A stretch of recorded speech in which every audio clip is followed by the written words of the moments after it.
And here we are. Oh, there's a little bit of bugging on today's ticker, but that's okay. Let's post the rules real quick.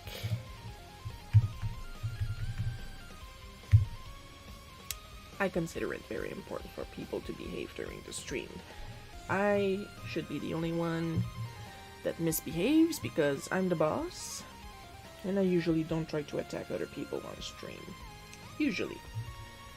Unless you really deserve it. So welcome to the stream if it's your first time here. Basically, what we do is I avoid eye contact because I'm neurodivergent and I'm not doing it on purpose. I just get really bored of looking at the webcam. And I usually talk about what I've done artistically in the passing week, which is not much because I was busy in work, like up to here, way past the natural color. And then we switched to me drawing this week's webcomic Bootleg cookie. So what have I been up to this week? Oh my goodness. I have actually started to schedule my work in Google Calendar, which actually surprisingly worked.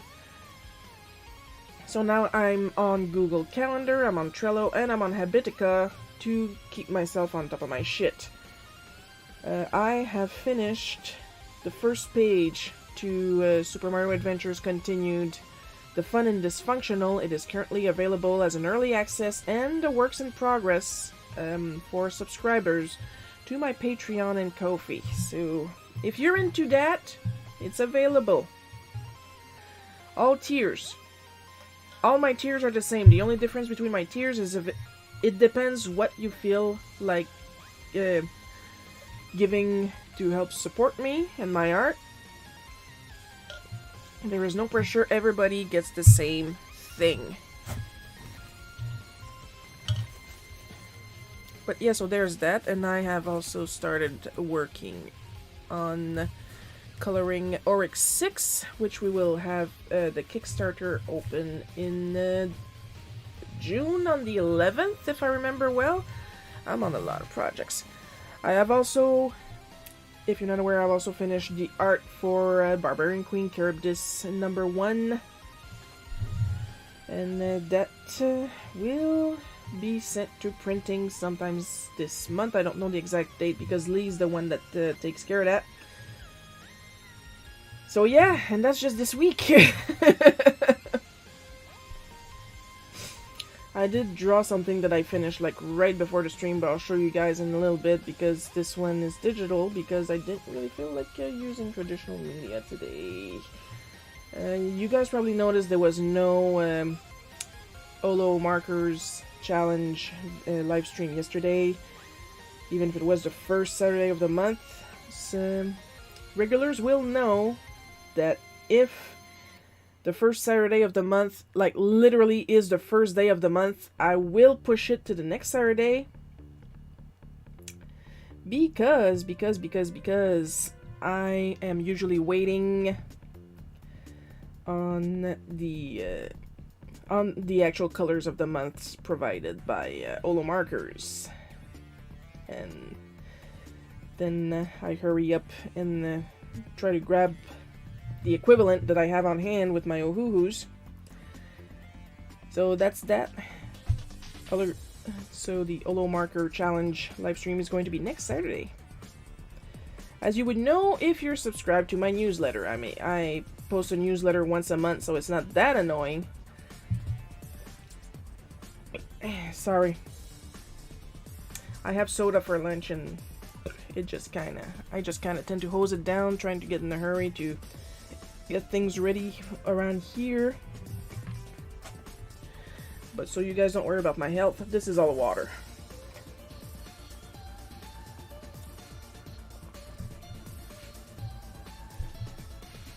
Which is going to be better for me in the long run during the summer. Anybody got the Switch version of the 1000-Year Door? I do. I'm at the end. I'm about to cross the 1000-Year Door.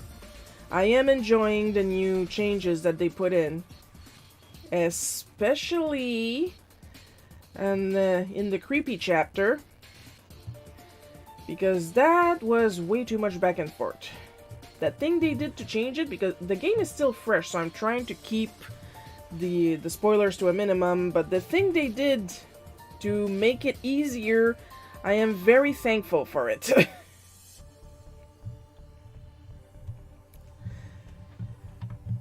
now we're just going to... I lost my mouse. It somehow ended up on my second screen before I was ready for it, so I'm just going to scoot that over here. And then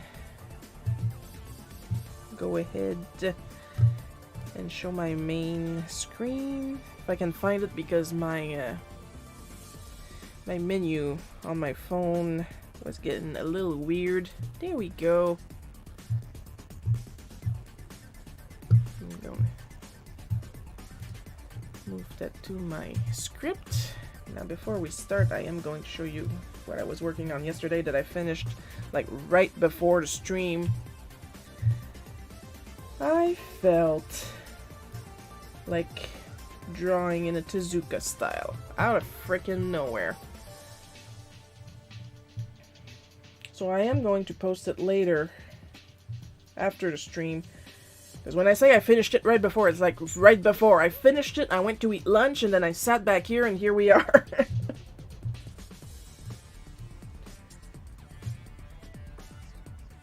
So basically there's a paper texture from True Grit. So you can feel the difference when I put it on and take it off. There's a couple filters. Like I put a line color filter, but then I lowered the opacity, because usually that line coloring filter, it will copy your line art and then does some stuff and hides the line art, so you end up with something like this. But when you're coloring in a watercolor fashion, that doesn't super work, does it? So I brought back the other line art, put it down to 70% opacity, so we get a little bit of an effect, but not too much, because we still want the black line art if we want to match the Tezuka style. And of course, reference, and 3D models on the underside, because I have no eye for perspective. So I'm going to grab the 3D models and we are going to scoot them up on top of everything so you guys can see what it looks like.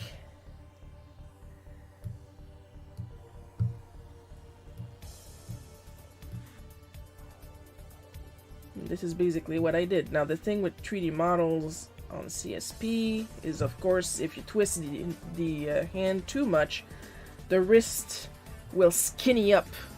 It will basically twist itself too far. Now, on a normal hand, you have the two bones here, and they will overlap when you turn your arm around, which prevents the twisting of the wrist like seen in the 3D model. So, of course, you need to know how to draw to remember not to trace this perfectly. And for those wondering, well, if you know how to draw, why are you using 3D models? First of all, I have a really big problem with seeing perspective. Even in real life. They're not completely flat to me, but they're flatter than they should be, if that makes sense. Secondly, it's to force me to use different poses. Well, different poses, different angles. And because I can't see the angles, this is why I do it that way, because I will pose the characters and then move the camera around until I see something that I like. Can I draw freehand with an undersketch? Absolutely I can. Hi Coco. Does it look as good? Not necessarily. Will I eventually get better by myself? With the amount of practice I put in? Yeah. Yeah, but Shiro, you've been drawing forever. Yeah, and like it's only now I'm trying really hard to step out of my comfort zone. Though the perspective thing is not really a thing of comfort zone, it's really a thing of I can't see shit properly.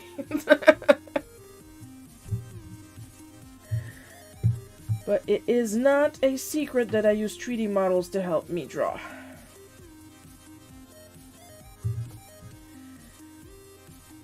we're going to twist this one around a little bit, if only for you guys to see the faces. I gotta turn this on.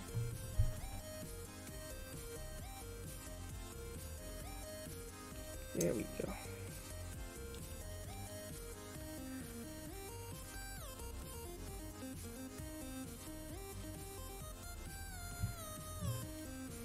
The pretty little shoujo eyes from the 60s, 70s.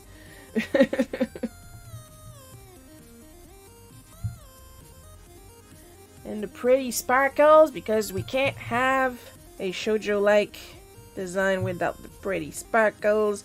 We like the pretty sparkles.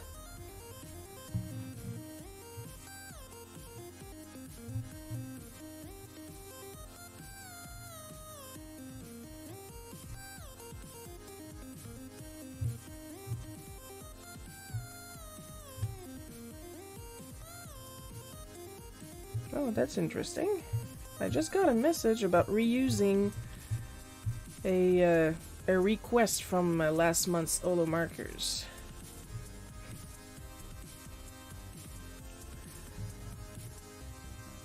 But they don't remember what it was. I think I remember what it was, but I can't guarantee I do. And we're just going to switch this to blue. There we go. And yeah, and for those curious, of course I used the downloadable asset for the ground, because by the time I was done with the characters, I was fed up. And let's see if I remember how to...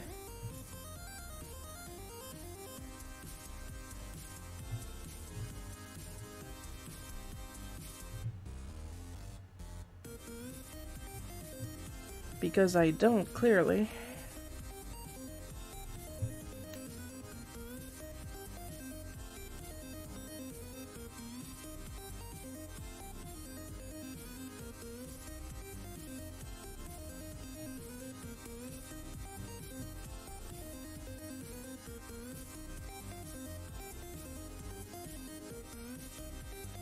No, I don't remember jack shit.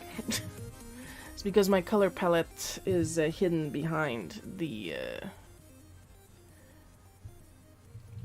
You know what?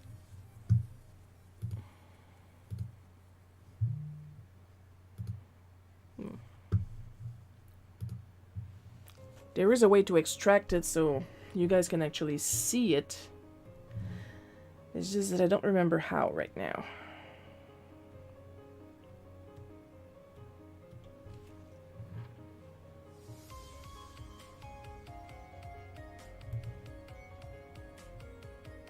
Ah, there we go. So yeah, very Ryoko Ikeda like. Ooh, nice. So yeah, this is the palette that I used for the colors. It's my Kurt Tacky palette, which is available on my Ko-fi shop. If anybody is interested in this palette, it's the most up-to-date palette so far.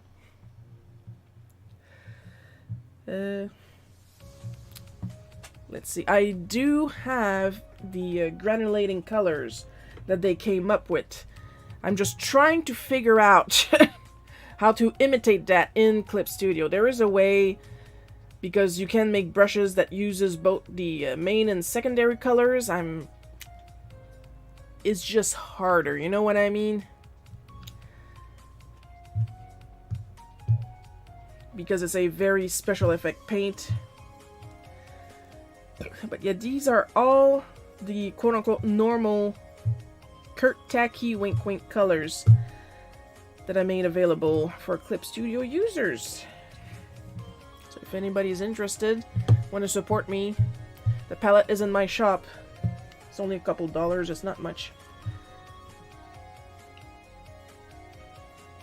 Now...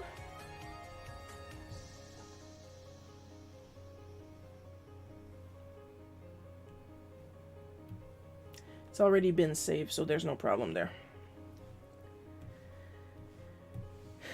The reason we're here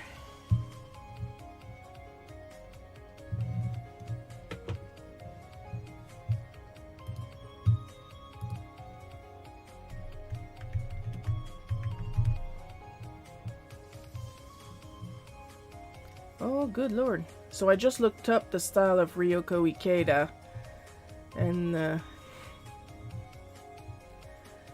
painting style, maybe the eye style, Ryoko gives us a lot of eye. But it would be an interesting style to work with, especially with Sylvando. Sylvando was born to have that type of eyes easily.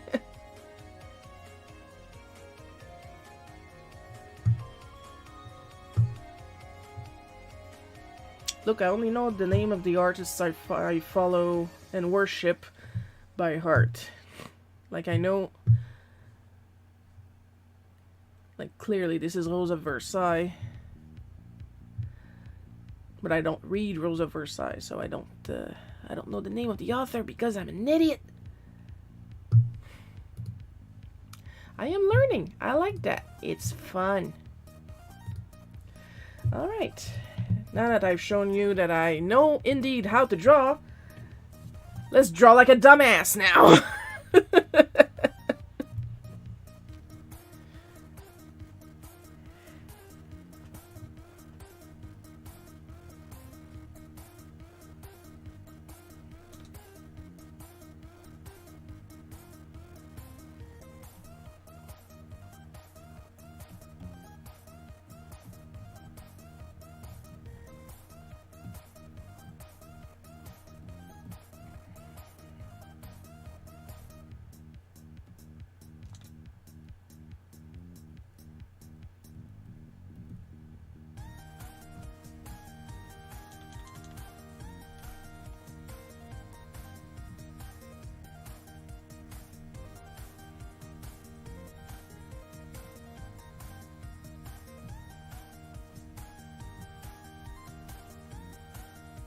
Yeah, I don't know, I just felt like drawing really cute. Tezuka style. I had recently pulled out my How to Draw Astro Boy book, so that must have had some influence. Yeah, I have to. Yes, I have a How to Draw Astro Boy book. Why are you surprised?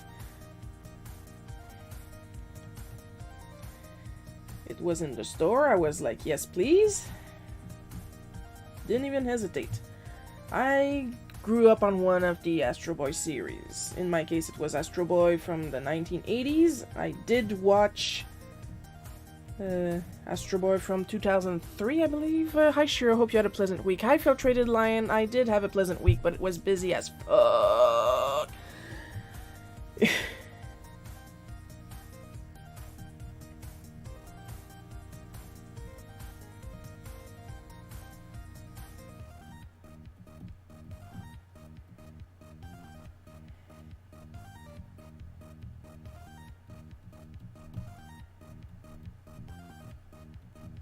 But I'm getting shit done, and that's all I'm asking, really.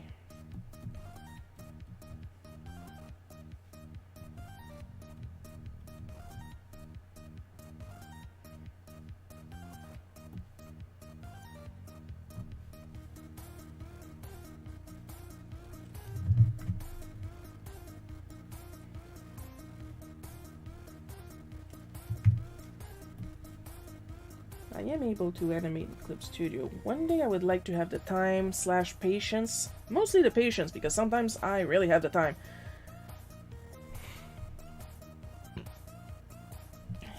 To animate properly with it. Like, so far all I did was like one animation that flips between options on a menu. I bet same here, but now I'm gonna sit back and enjoy the stream. Yay! I like when people enjoy my streams. More people would probably watch if I would play video games on the streams. But the thing is, I am not that good at video games. Even the ones I'm good at, I'm not that good. So it's not interesting to see me retry the same level 25 times.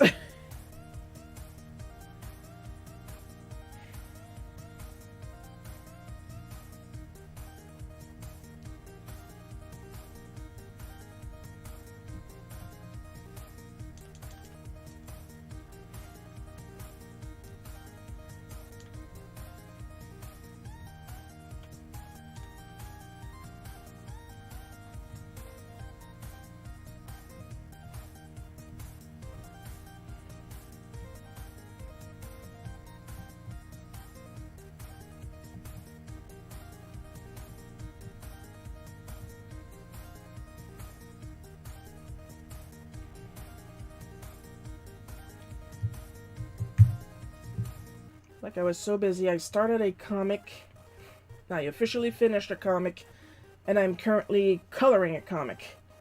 Which hopefully I'll be done with in August.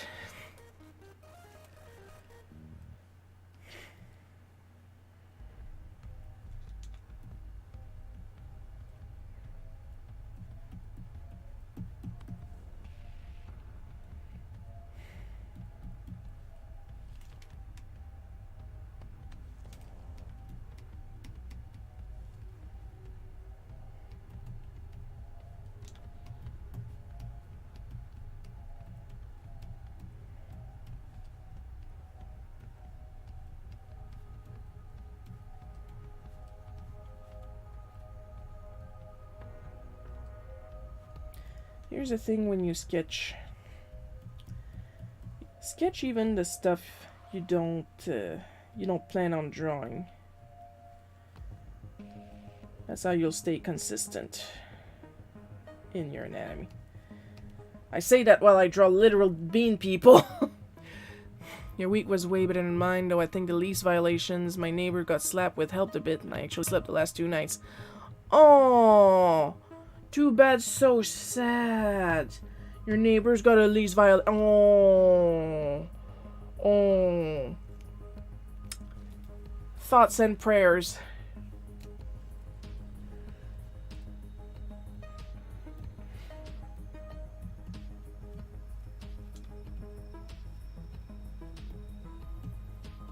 Mom got her hair recurled yesterday or the day before. She's so cute with that haircut. But I mean so cute. But I mean so cute.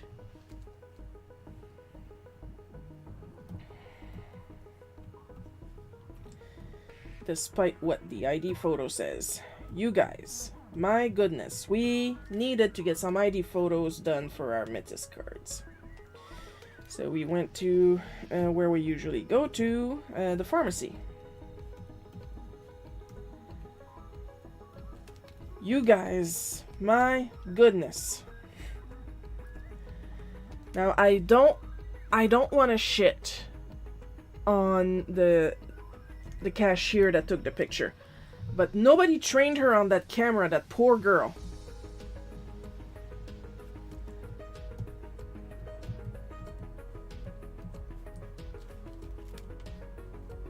Like, you know how your face will change depending on the adjustments on the camera? Like the least millimeters you got like nothing but nose, and the most millimeters your face is completely squashed. Like that one scene in Drop Dead Fred, you know?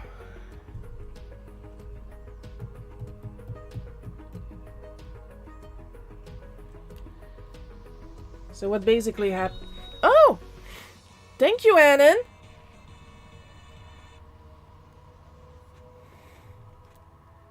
I think we're at 90%. It's so small from here. 90%, yes! Woo! When I told you I couldn't see shit. We are so freaking close. Thank you so much, Annan. Now I'm gonna get some pretty metallic paints. Shiro, do you even use all those art supplies you asked for? Yes, I do. I just don't draw that fast traditionally because everybody wants me to be doing their comics. So yeah, that's what's happening.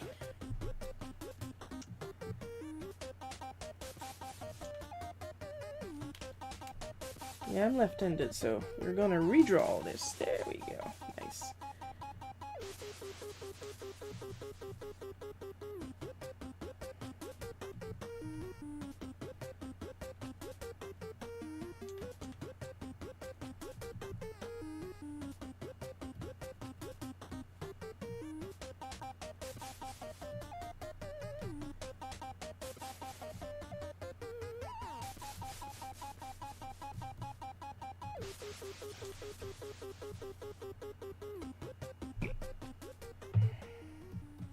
And I already lost track of what I was saying. Does not take me much. Yeah. So Dad and I, we both look like this is our mugshots after a really rough night in the clink, to put it politely. Thoughts and peers. For the round-the-clock and home dance clubs my neighbors apparently have.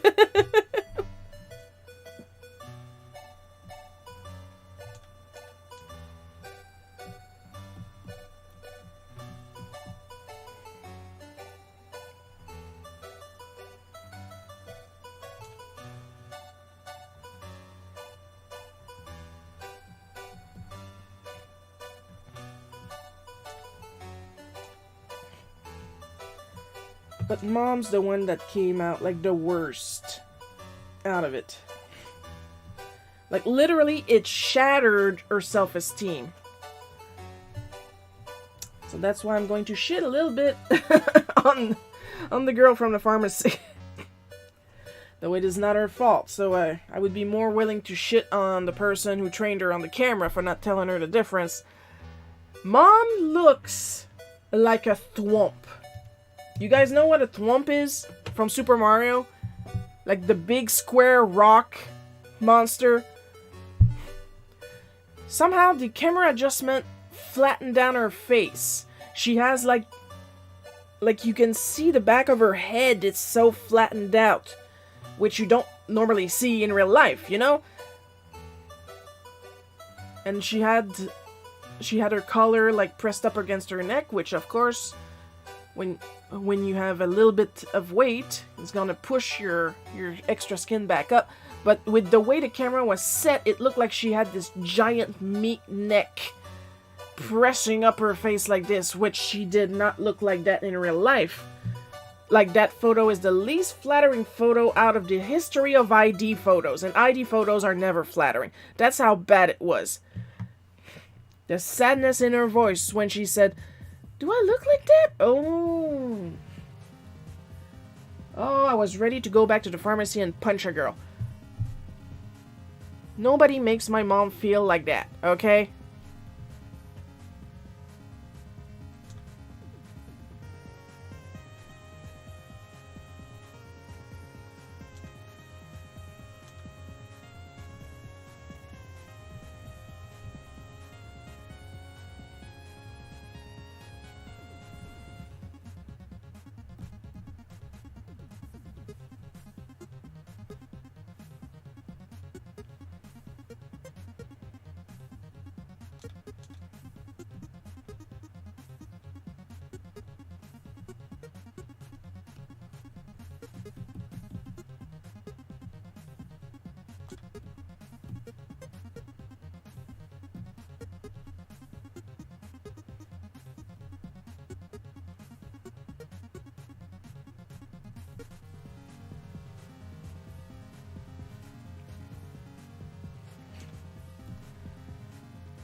Not happy with that. She charged us $15 for each photo. After she made my mom look like a brick monster.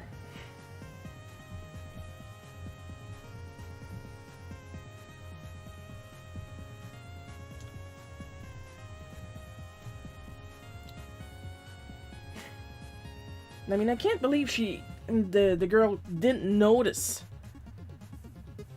You know? Like, it was more a thing of get your photo and get out of here. Like, they usually take 3 photos and you're going to make me believe that that was the best one? That says more about your skill with the camera than it says about my mom's looks, you know?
Now, personally, I am not a professional photographer.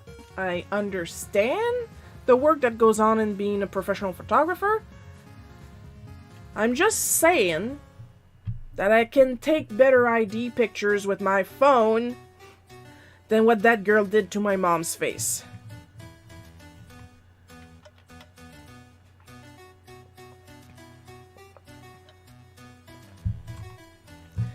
Now, I don't know her name.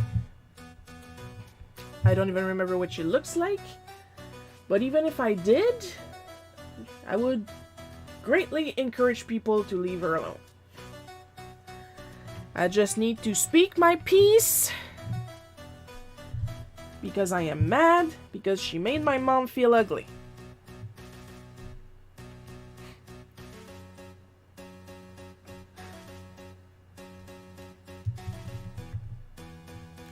And I am not okay with that.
Just, man, all that freaking work convincing my mom. Because here's the thing for her. I'm not the only one in my family that's been bullied. My mom's been bullied too. Except her, she had no problem fighting back. She was in way better shape than I was as a kid. But regardless, she's been bullied a lot. And she's convinced that she's plain, that her sisters are prettier than her. So that was a lot of me trying to perk her up that no, you're beautiful. You keep saying I'm beautiful and we share the exact same face. So you're beautiful by default. You're gorgeous. You're this, you're that, which is all true. I'm not even talking about my bias because she's my mom, because she's a very pretty woman.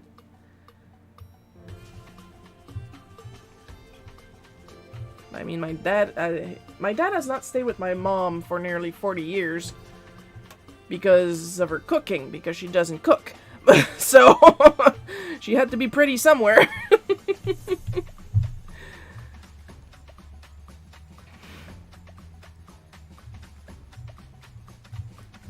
And then to see mom see that ID picture where she looks like a rectangle,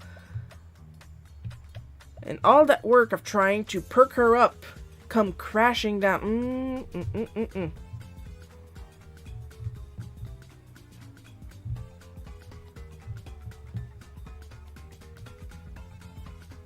If anything, my dad looks the best in all three of the pictures.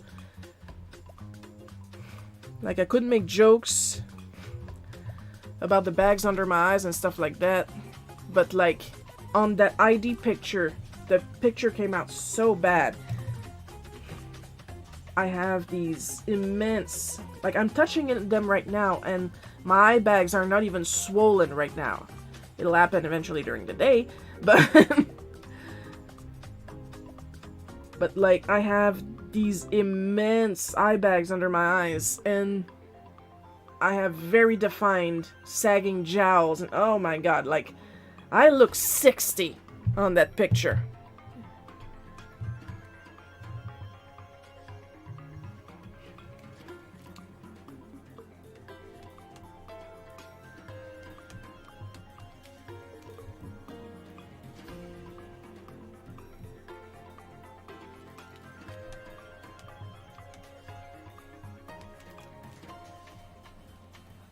But I can live with it because I know what happened. And well, I know I'm gorgeous in real life. Like, I don't know for you guys, when you wake up in the morning, you see yourselves in the mirror, you better find yourself beautiful because you're going to spend the rest of the day with that mentality. But like, my closet doors are mirrored specifically so I could like see myself when I dress up, and like right away instead of hunting down for a mirror. In my old room, my mirror was behind my door, so I'm that lazy that I'm skipping steps.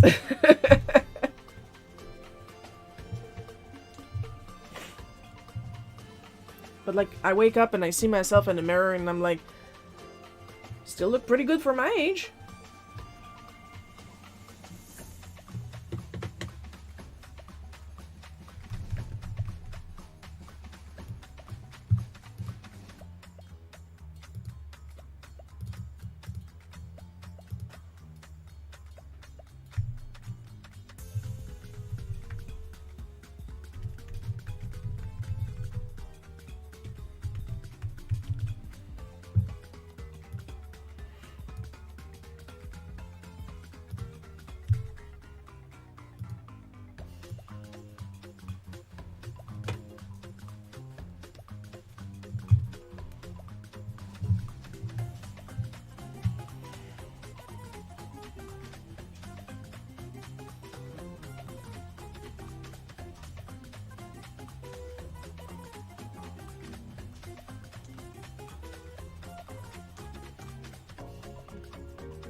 So yeah, that's my gripe for the week.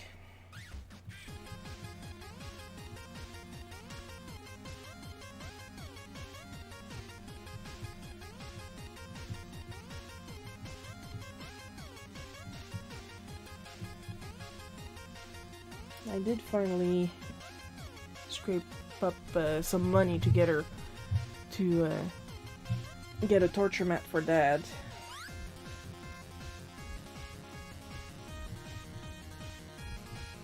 Mom insisted on paying half on it.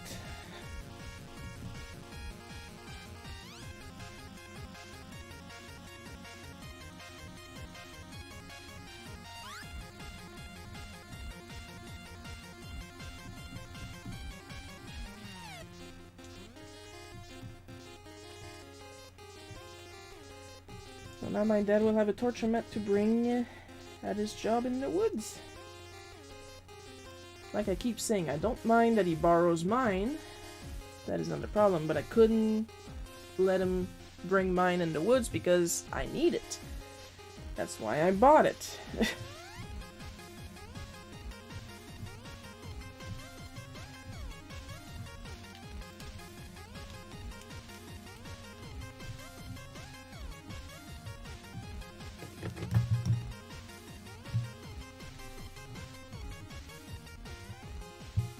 What is the torture mat, Shiro?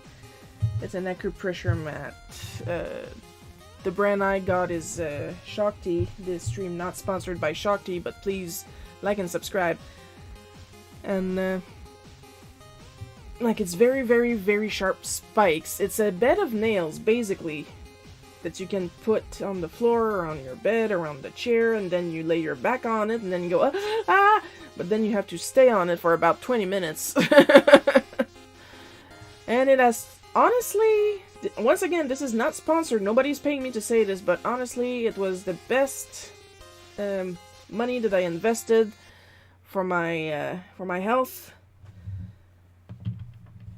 If anything, because I get a lot less back pains, and when I do get back pains, 20 minutes on that, the back pain is completely gone. No Advil, no nothing.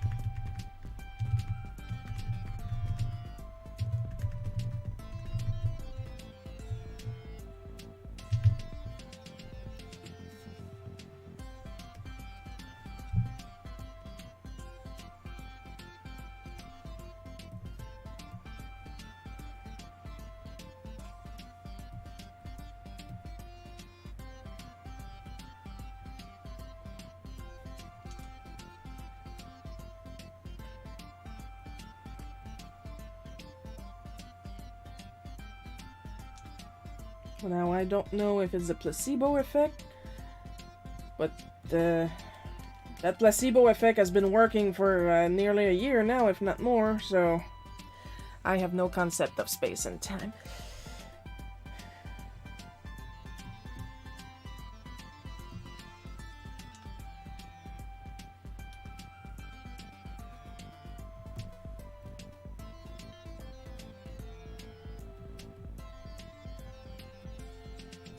But it's working so well for me. It's expensive. The brand is expensive. Apparently they make them by hand in India.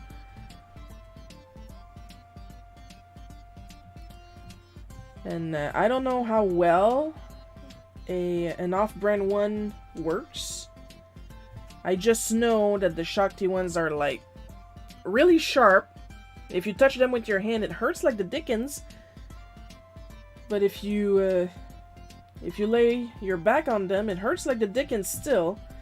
But like it stops after 5 minutes, and it feels so good when you get off of it.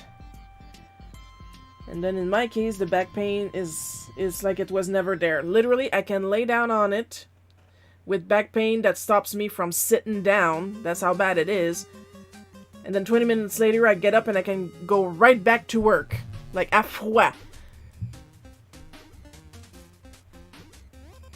You know you're old when you're touting ergonomic stuff. What are we going to talk about today, Shiro? We're going to talk about art supplies and back pain.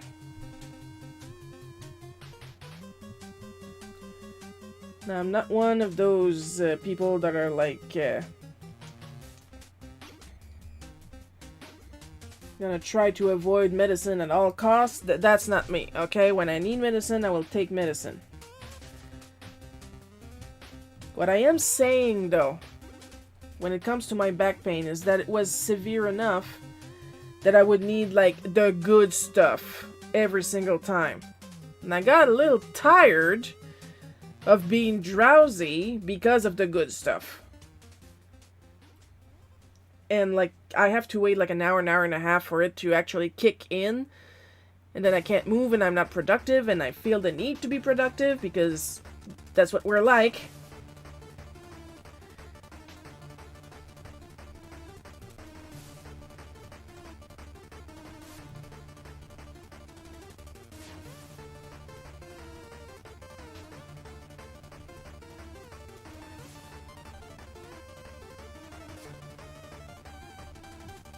And literally, I have a TENS machine. My backboard seems to have helped too. See?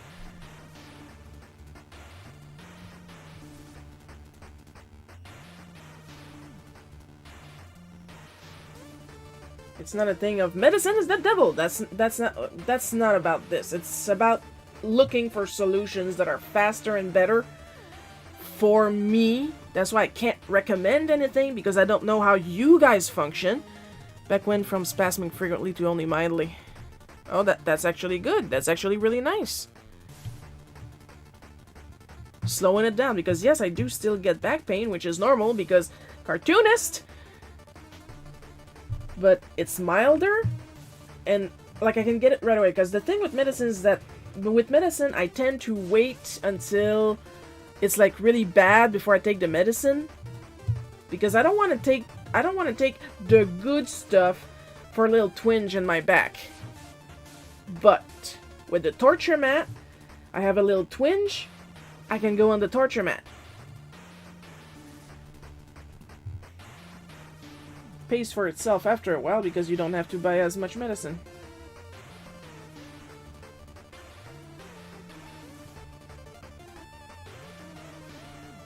Now I don't doubt that as I age eventually I will need like actual medicine. But while this works, man, I'm not gonna build a tolerance. Like even if I built a tolerance to the mat, there's still results, you know? Like, I can lay on it now and still like, but not as much as when I first started laying on it. But the results are the same. Mentally, I am used to it. My body is like, oh, finally, this thing again. Ah.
Still means you gotta take breaks, Shiro, once in a while. And I usually do. Doesn't change the fact that I'm older.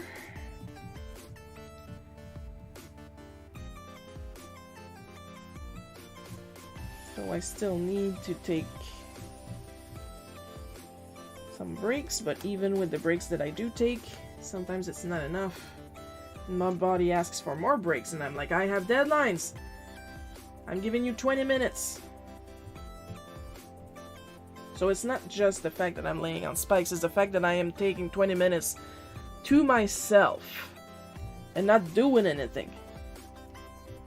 Well, I mean, I got ADHD, so I'm doing something mentally, that's for sure.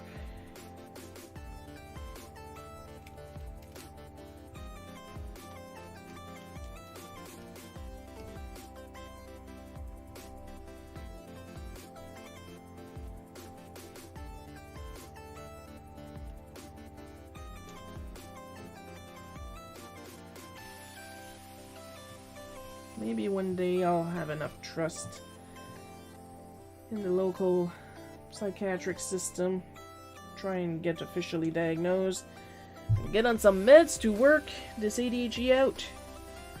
The reason I don't do it yet is that I tend to have a distrust of the mental health in this town, because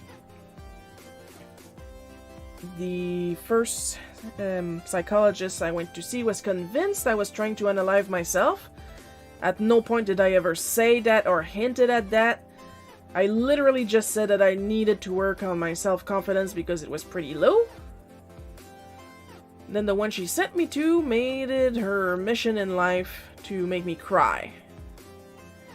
So, yeah, I'm not in a hurry. Also, that first one, she made me pass a couple of ink blot tests and then declared that I had no ADHD, no nothing. I'm clear of that. Now, out loud, not to hurt her feelings, I said, oh, well, that's nice. But inside, I was thinking, pretty sure it takes longer than a day. And because you decided that I was unalivable, that sounds weird, but you guys know what I'm trying to say. I just don't trust you. I don't trust what you have to say. Not happy with that when I finally fired her.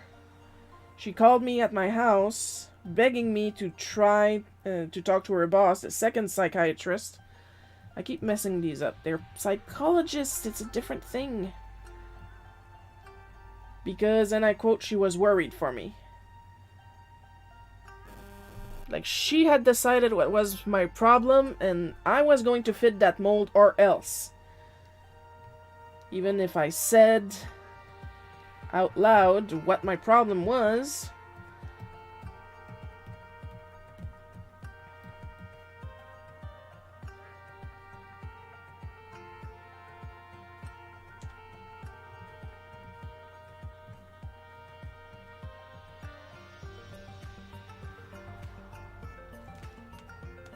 I mean, it's like going to hospital because you have heartburn, like serious heartburn.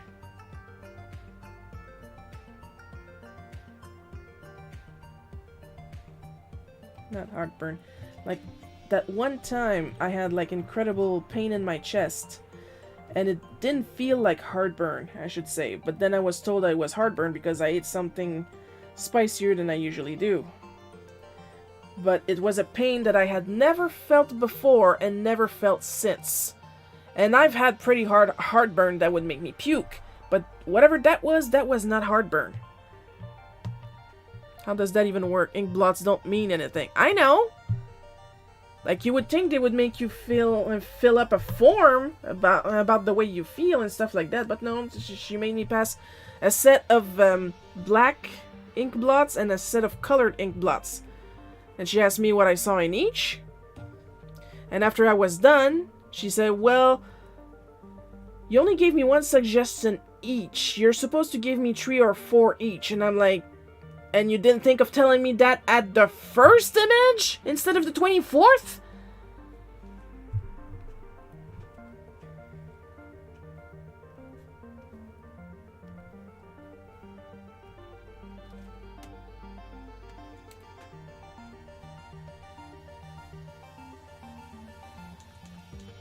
Like, I remember one of the images, I remember that I said that it looked like a sumo.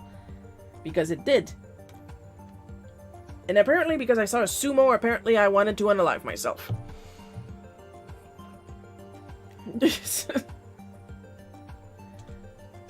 Though honestly, the colored ones, I wish I could have brought them home. Because they were really pretty.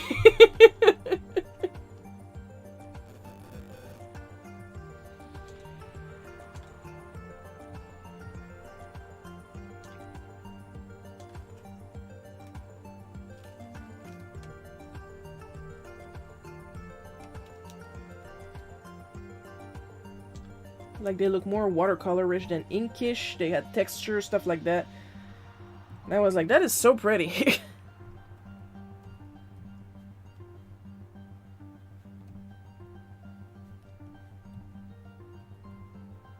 I said earlier, it's no secret that I use 3D models most of the time to force myself to change the angles at which I draw and stuff like that. It's no secret either that I was closely followed by a bunch of psychologists, and because it was the 80s and early 90s, not one of them would see that I had ADHD. because once again, I do not own a penis. I'm starting to question where they got their degree. At the University of Cracker Jack.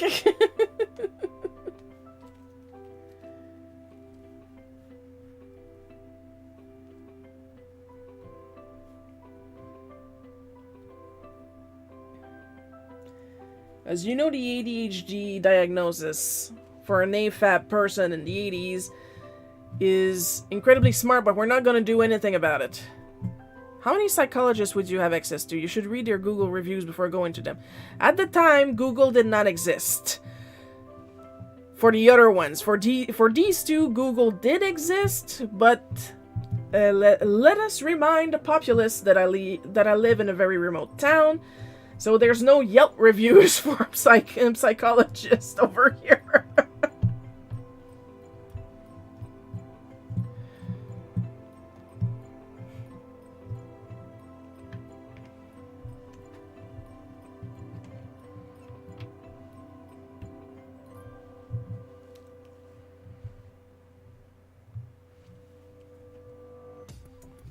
Also, hi, Paul.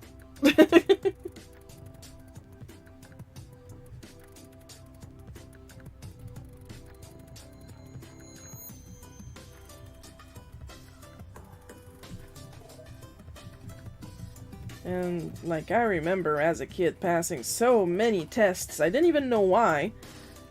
I'm assuming it was because of my behavior. We're trying to figure out what you think. Have you thought about... I don't know, I'm spitballing here. Asking me? Because I'm pretty direct.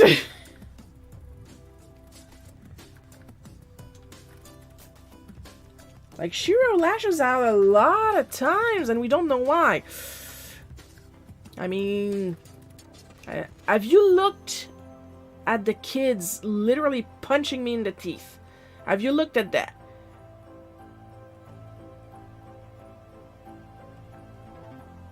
Yeah, but if you don't tell us, I do tell you. You ignore me, and then you blame my parents for me showing up at school all beaten up. I think that they have made some progress with ADHD diagnosis over the past 30 years. They may be able to really help you. Yeah, just have a bad bias. Because of bad experiences.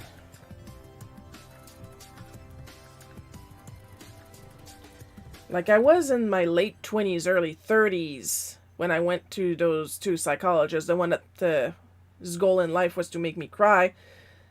And the one right before that that thought that I wanted to take a long walk off a short pier.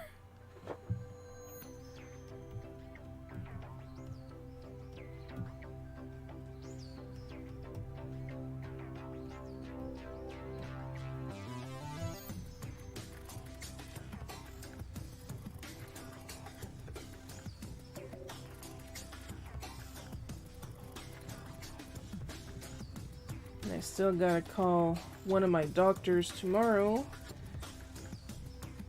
to remind them to change my birth control back to the old one, because this one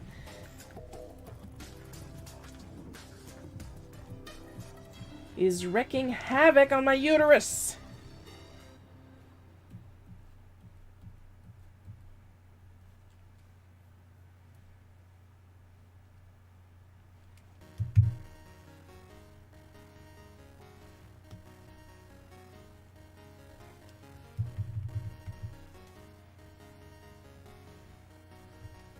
And that's a doctor that thinks that I'm a sloot. So yeah, that's going to be fun. I am having such a great time with the hospital.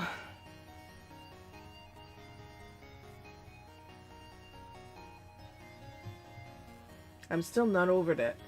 Like, you have to be... Faut que tu sois fidèle sur cette pilule-là. You have to be... what's the word for that in English? See how much of a sloot I am? I don't remember the word fidèle in English. Yes, I'm mispronouncing the word on purpose. Because you never know who's going to complain. Won't somebody please think of the children? The children are not supposed to be here.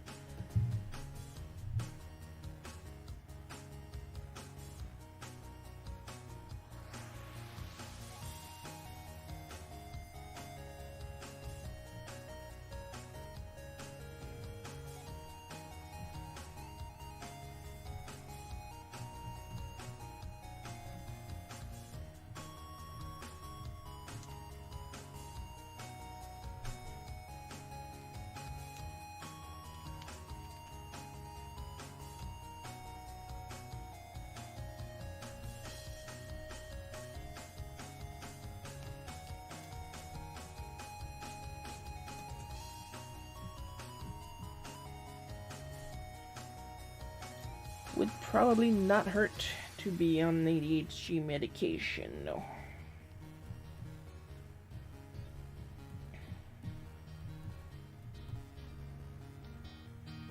Something to think about if I could find a doctor I can actually trust. I don't know yet about my current family doctor because I literally met him only last year.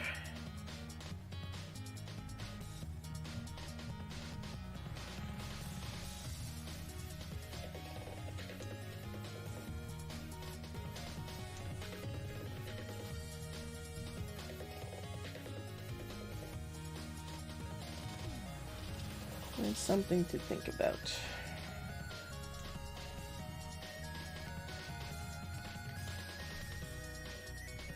I want to be the best Shiro that I can be.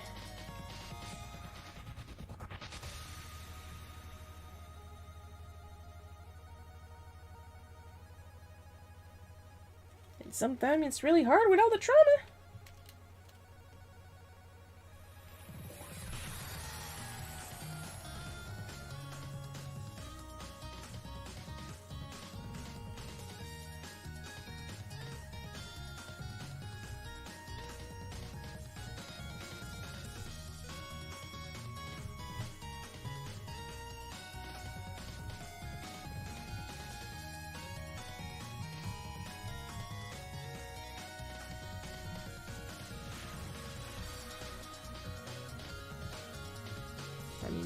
When I was a kid, like, I had several, like, I didn't even know why they were there. I just knew that sometimes I was pulled out of class and I was like, yay! And then they would make me pass tests. Not one of them thought that maybe I have grit on my upper lip. It's lip scrub. That's tiresome. See how much ADHD I have? To maybe test me for ADHD, because once again, 80s, no penis, that's what happens. But boy, they would like make it a national sport to be off the mark. Because I would tell them, with my words, what was happening in school. And then they would think, oh no, it can't be the other kids torturing them like this bad. It has to be their parents beating them up. And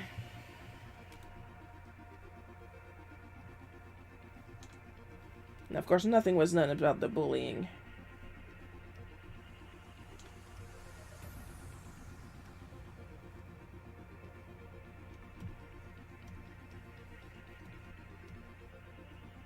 Are you bullied now, Shiro? I wouldn't even notice, honestly.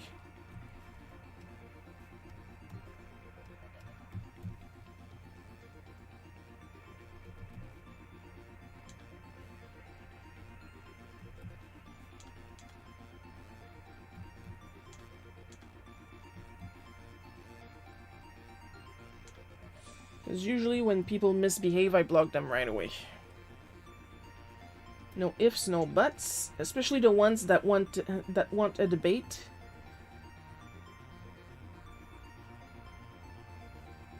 Like, I was not in the debate club or whatever it is in school. It's for a reason.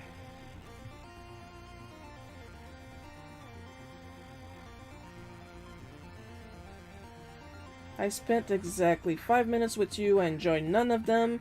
And I am not going to be taking homework assignment. Thank you, goodbye.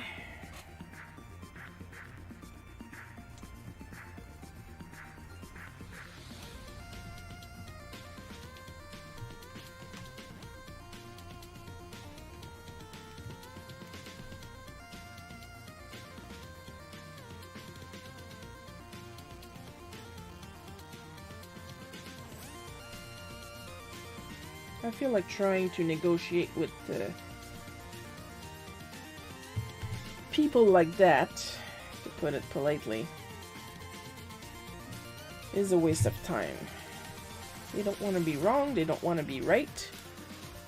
They just want to waste somebody's time because it's the only time they feel important.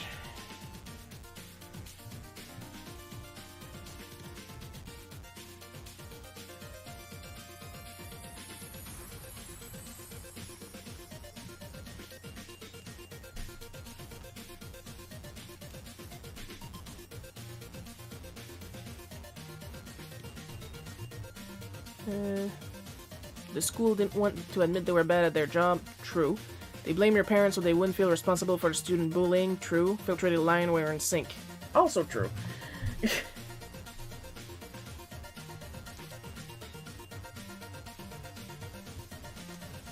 I mean, if you guys would have seen what my principal looked like at the time. Like, he would wear a suit in public, but when he was alone in his office, it was dirty t-shirts, dirty jeans, both with holes, and he would have questionable cigarettes on his desk. So yes.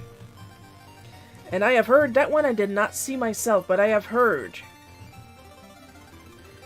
from male students that he would keep a case of beer under the desk. So yeah.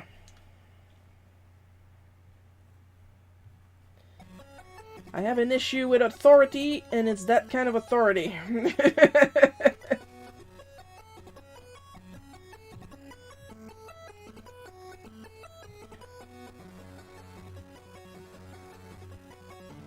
Not happy with that. He lived in the school. Like, it was a Catholic school converted into a public school, but nobody told the teachers. So we would still go to church every Monday. And well, we all remember the story of when they tried to get Kid Me to confess my sins. And I was like, what do you mean, my sins? Yeah, Shiro thinks they're better than all of you. And I'm like, I'm 8. Like, my knowledge of sins is like the 7 deadly sins and doing the opposite of the 10 commandments.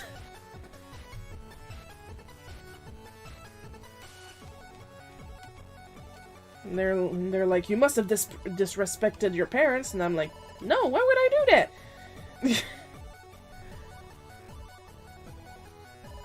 I don't like being accused of lying, and you want me to lie to the representative on earth of God? I don't think so. Yeah, Sharon thinks they're better than all of you, and no, that is not what I said. I wish I had the confidence I had now back then. I would get slapped around a lot more, but it would be so much more satisfying.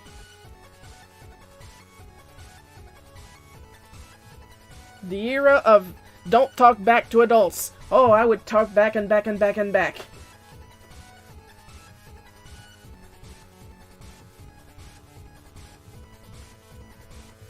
And Mom knew, too. Because one time I had pushed a flower pot. Plastic flower pot, mind you. From the top of the stairs onto the principal that was going down the stairs. And to everybody thinking, well then you deserve to be bullied if you behave like that. I behave like that because of the bullying. Whether I behave or not, I would get in trouble both ways. And when I would try to communicate, I would be shut down about not talking back. So, being a kid, that's all I had left.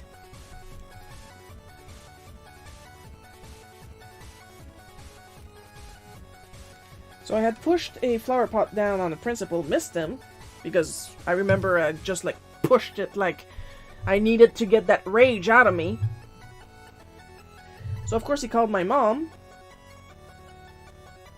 Have her go in the school. And tell her that I had pushed a flower pot on him. First thing out of her mouth. What did you do to make her do that? And he was like, what did you do to make her do that? What did you do? As far as I know, he never said.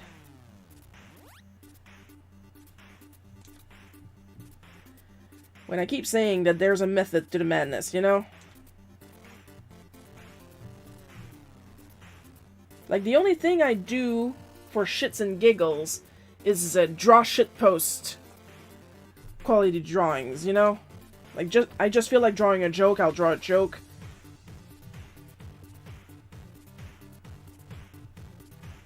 But if I do something, like, quote-unquote drastic, there is a point, you know what I mean? There's a reason.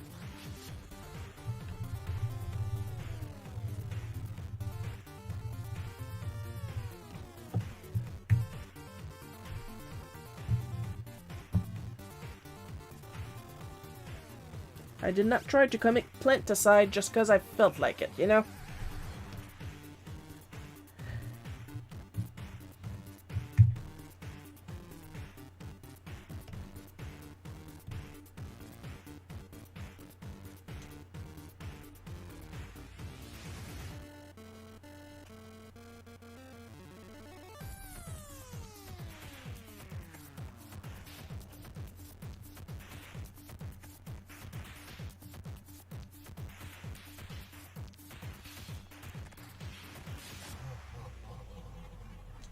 And this is why I recently reposted something on Facebook about jokes on you. I'm at my most loved and happiest I've been in years, and it is true. I am very loved. I am very happy.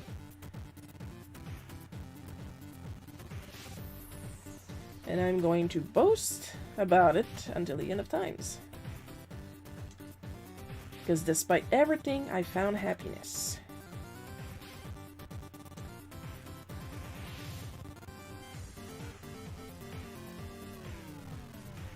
Despite that school and those students' best effort, I am happy.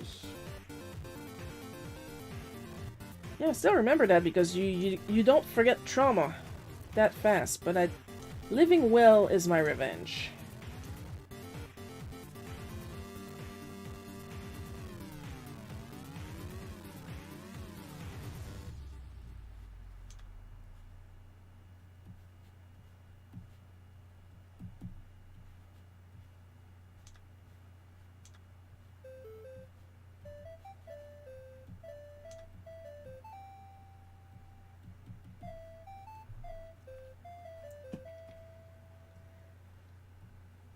Now, during the prep time saga, I've had someone on DeviantArt on each strip comment that they hope that it really happened like that. And I'm like, yeah, it did. This is not some wish-fulfilling comic there. That's really how it happened. Because sometimes I just get fed up, you know?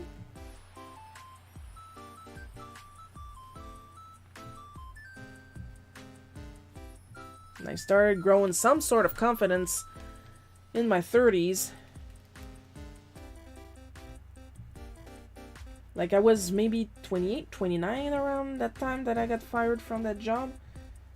So it was close. But I was so done with that guy's bullshit, you know?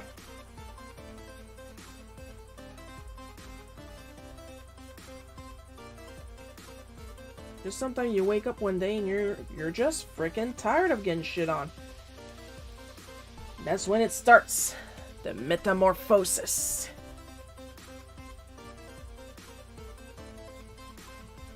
And when you're a fab, you're always told, be good, be nice, behave, do not upset the men. Well, let's upset the men.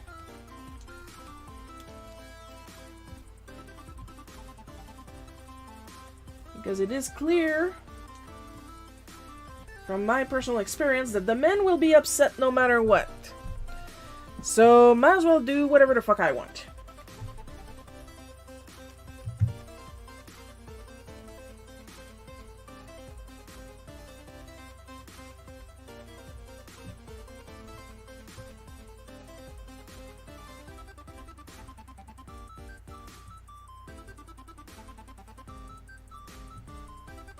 And I encourage you guys to have the same mentality, as long as you stay within the law.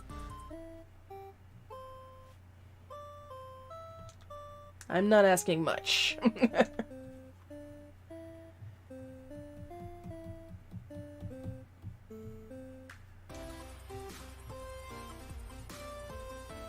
Why be upset about what a stranger thinks about you, especially when they don't know you?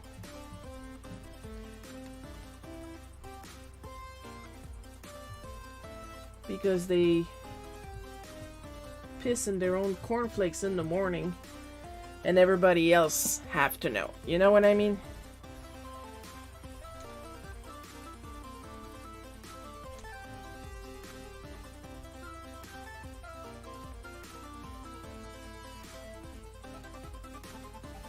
Plus, it's the month for confidence. It's the month for empowerment. Live strong, live loud, live proud.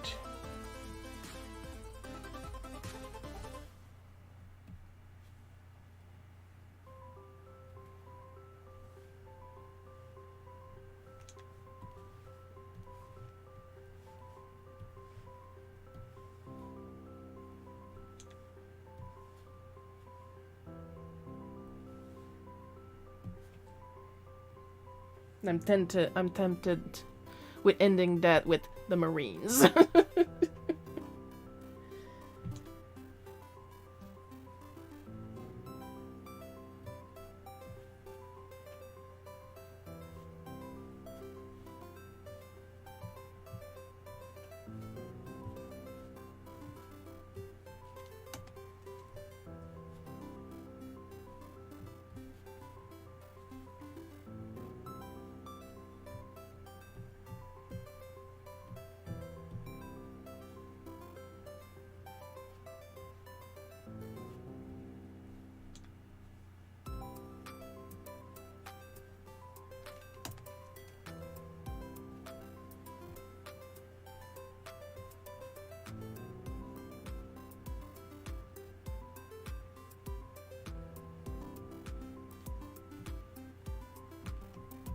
Grilled pork chops.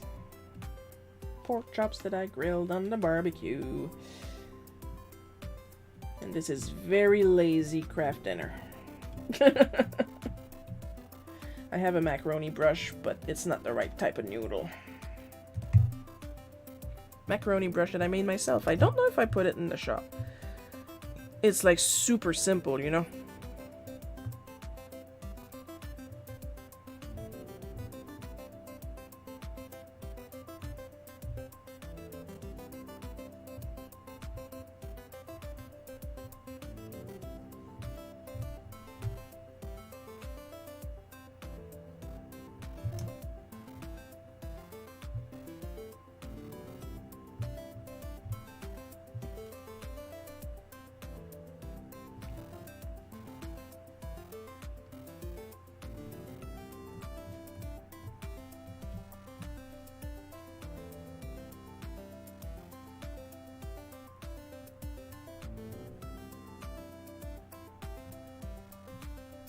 Eventually, I'm going to have to start drawing myself with white hairs.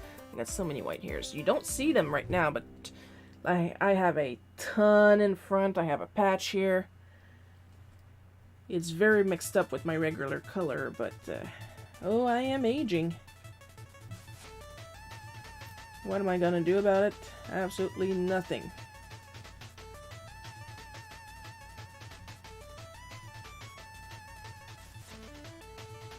can get in better shape. But like at a strict minimum. Because I was never really one for sports.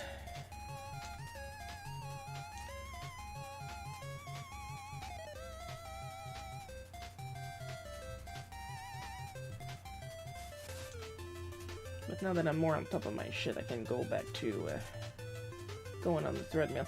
Any of you guys do any sport? Doesn't matter the intensity, even if you do yoga. Whatever happened to macaroni art? That was the best use of gold spray paint ever. You know, quite honestly, I don't remember if I've ever done macaroni art in my life.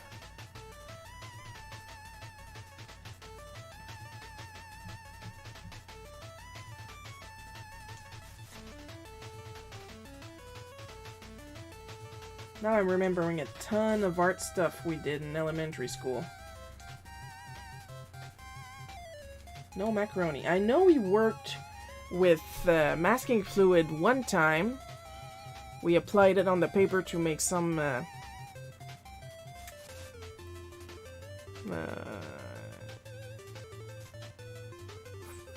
I am losing my English. Give me a second, guys.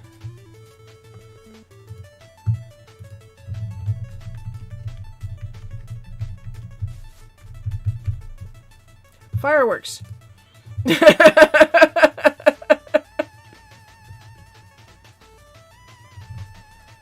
See, this kind of dumb shit is why I really gotta get diagnosed officially.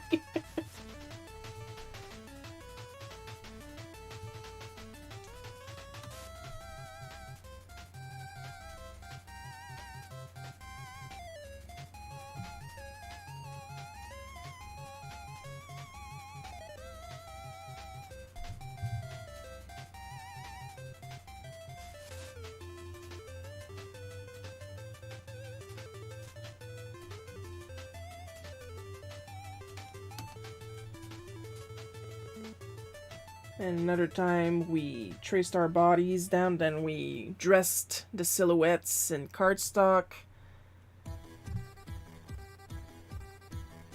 And one time we were experimenting with mixing colors with paint.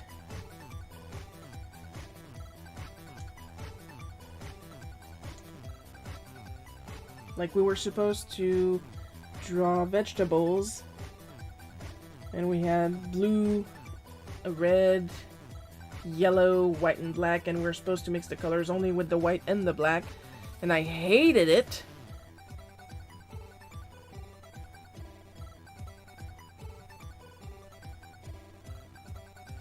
So of course I got yelled at for not following the instructions.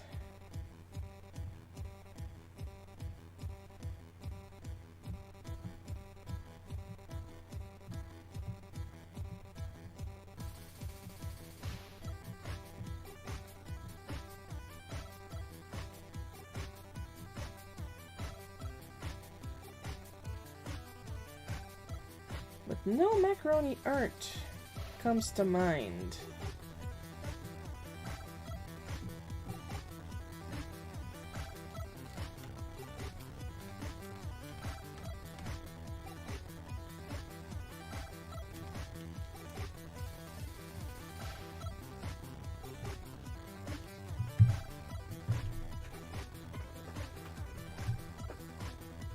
The one time I did use gold spray paint was when the science teacher, who was in cahoots, legally they were just like working together, nothing illegal or nasty happened, with the pastoral teacher, asked me to spray paint some letters for a theater production. That's about it. I don't use spray paint often. Spraying is not my favorite way to do art. And I mean, I have the technology. I've got portable and more sedentary ways, airbrushes, stuff like that, marker airbrushes. Like, I'm well equipped to spray art, but I don't do a lot of it.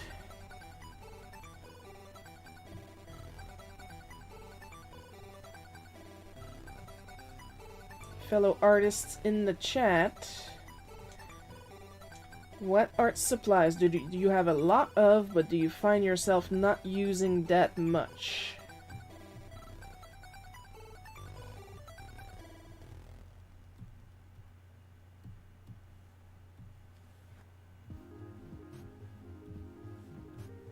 Me would definitely be my spray supplies.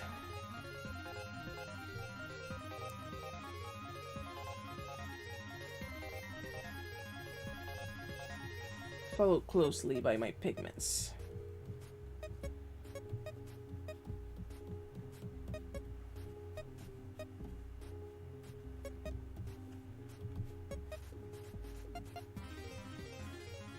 And I don't mean that you completely abandon, that's too easy. Something that you do use, but that you use the least. That's the question.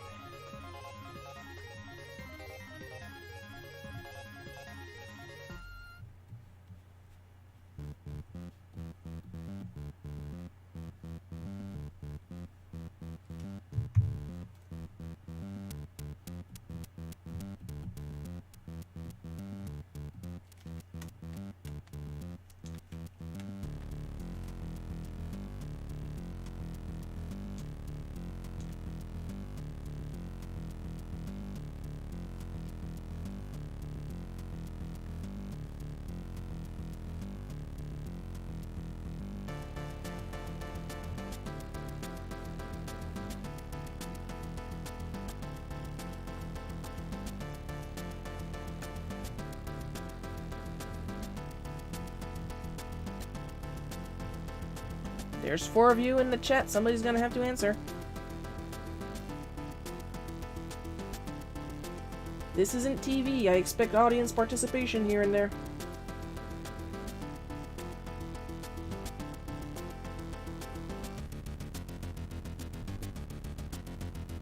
Ah, there we go. That's Paul. I have way too many oil pastels and don't like using them at all. Ah. I agree with you. Ugh. Ooh, I do not like oil pastels. Like, I have one tiny set from, like, the 90s, because I'm pretty sure it has a Zeller sticker on it.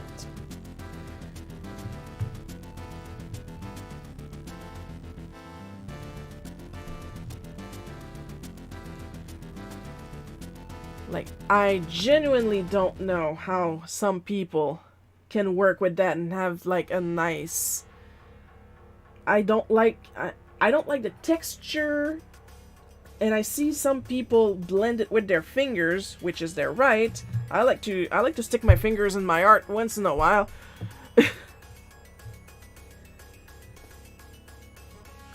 But, oh... like, it's greasy and it's thick for no reason. And it gets messy real fast.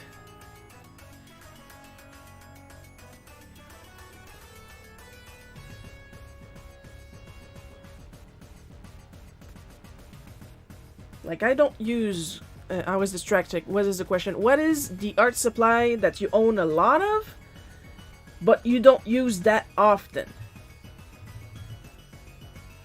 Like, you still use it, but like once in a while, the least possible. You know?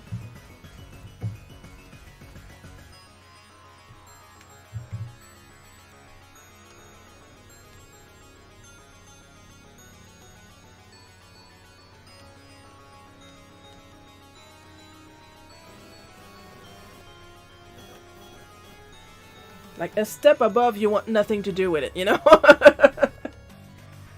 You want something to do with it, you just don't use it that much. The least used art supply you own.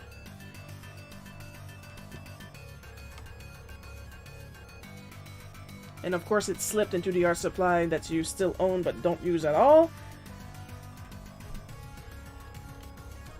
But we're looking for the least used art supply.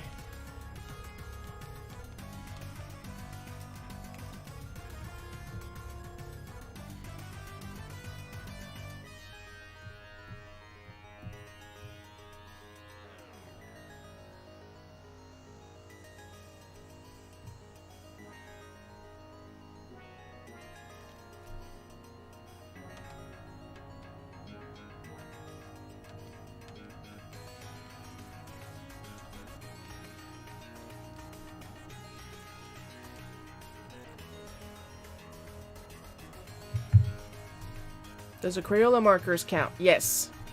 They are an art supply.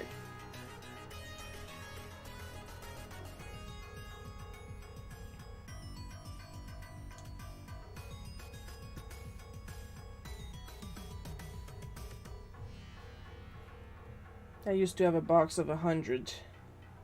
50 fine point, 50 like a step under the regular point. I gave that to the church because I wasn't using them. One of my gripes with Crayola markers, like, they're a great entry point to learn to work with markers. They're water-based, so of course you're going to get a lot more streaking than alcohol, but they're cheap. And that's going to discourage you less if you're not good right away. But you can't get them by the unit. If one color dries off before the others, and it will, you're going to have to buy a whole entire other pack.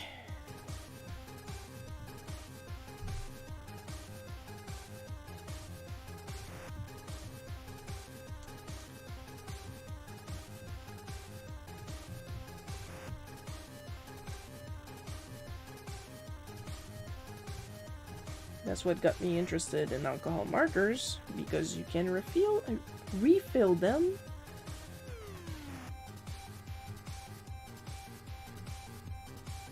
Or if you outright wreck the barrel or the nib, you can get replacements.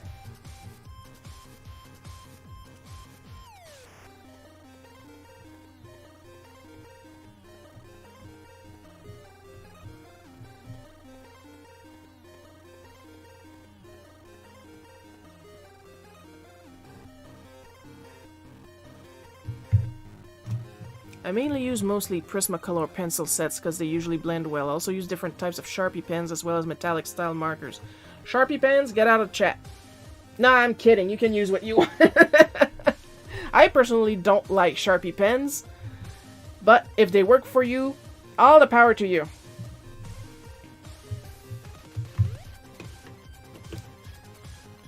I also use Prismacolor pencils. I have this gigantic set that I bought literally just because one artist told me, well, what I like to do on my sketch cards is I like to lay down one layer of marker color and then I use Prismacolor pencils on top, and I was like, so that's your trick!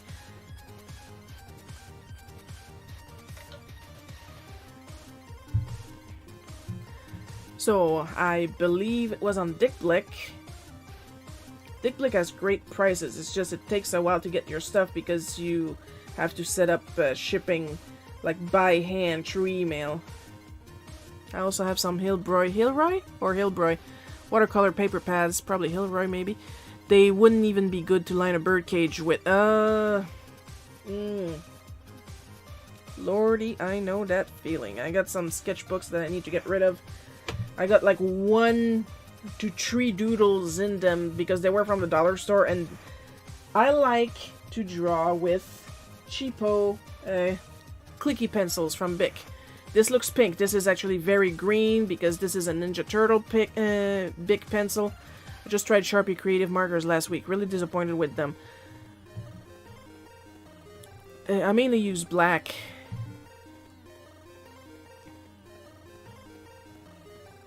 Yeah, that is my issue. Well, one of my many issues with Sharpies. The black will dry to this weird purple hue after a while, and it doesn't stay like quote-unquote perfect black. That and the smell. The smell. So the creative markers, are they alcohol or are they the paint ones, Paul? What's going on with that? Because I know they came out with some markers recently. The ultra fine black Sharpies are awesome. I actually use those. I have like a whole row of these right here. With the actual name on. There we go. I use the fine point ones for outlining. But what I use them for, literally, is just for writing. I don't use them in my art at all.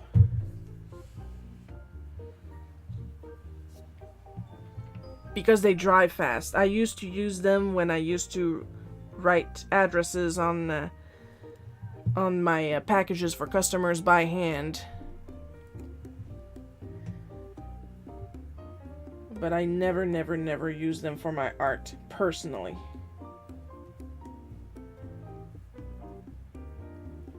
But once again, if that's what's worked for you, all the power to you. You are a better person than I. The Click Pen Black Sharpies are so good. I think I have one. Couldn't tell you if it's over here, but I think I have one. I have a whole drawer full of organized liners, mind you. Now, me personally, I like to use a nib to ink, because I find that with my heavy hand, liners don't really like me. And they tend, because I push so hard, they tend to dry up on me, regular liners, or for some of the smaller ones, I accidentally push the nib inside.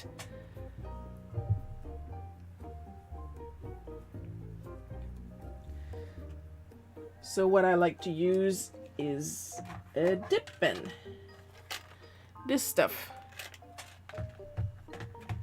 Or when I don't use that, I like to use this brush specifically. Now it looks like nothing right now, but look at that point. Oh, I'm going to leave such an interesting corpse for the coroner. The Creative Sharpies are oil-based and have good colors, but they don't blend at all, and the ink doesn't release very well. Ugh! That is my problem with regular liners. That's why I prefer, like... Oh, there you are! Liquid Espresso Extra Fine. Oh, Sanford. Was looking for a specific liner that I got in one of my art snacks.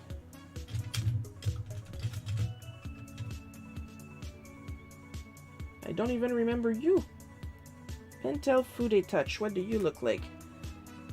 Oh, you look pretty nice, but I think I ended up not using this one because it would melt a bit with alcohol markers. True, I use the other type meant for art, I just don't know the actual name, I only know it's made by Sharpie.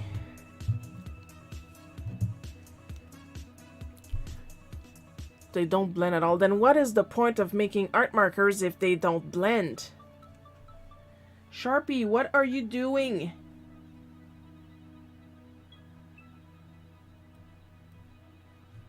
I've been making Batman comic pages with a student. I'm actually dressing up as a reference. Bought a mask on Amazon for 30 bucks. So you're telling me that, thinking I'm not going to harass you in private.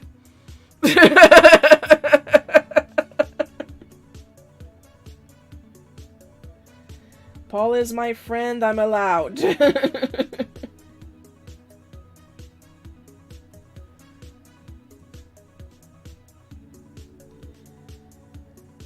But yeah, I can joke about, oh, you use Sharpie, get out of chat. But I'm just happy people can enjoy some art supplies. I can't, you know? Like, you figured out how to make it work for you, good for you. Honestly, good for you. I couldn't, you could, all the power to you.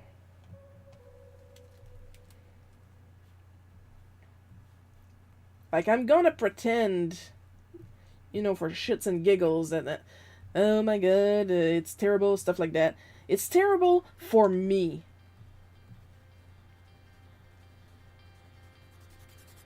You know, because I legit don't care that you guys get to use stuff that I don't like, because this is not a popularity contest. This is not a this supply is better than that supply. It's really, I get to learn about your art side, you know?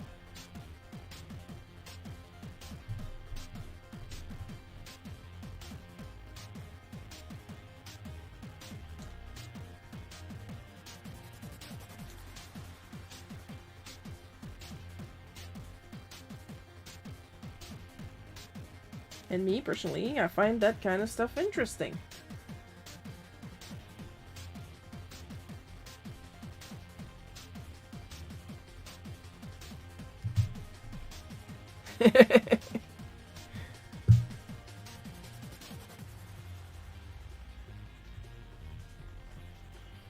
And here's the thing. There was a period in my career where I had to buy like a whole collection of Sharpie pens. I absolutely hated it, but I had no choice because it was the only markers that would stick to the surface I was asked to draw on.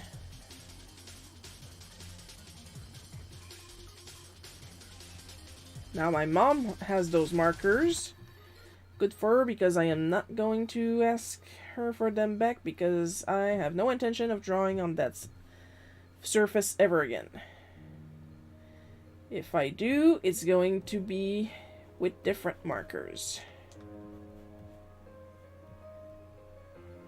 Because I still have some APs from that set.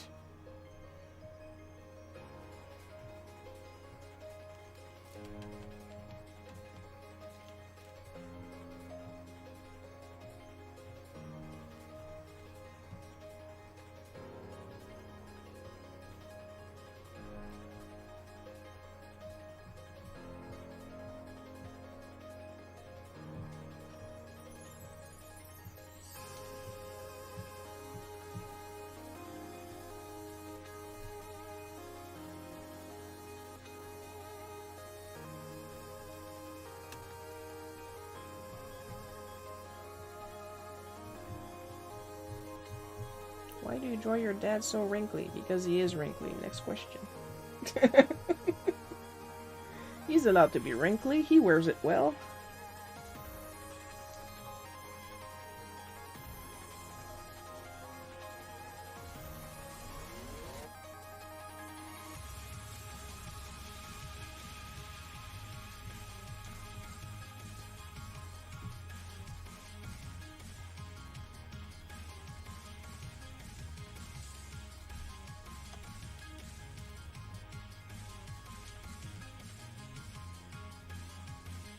Now, what is it that you like about your favorite art supply?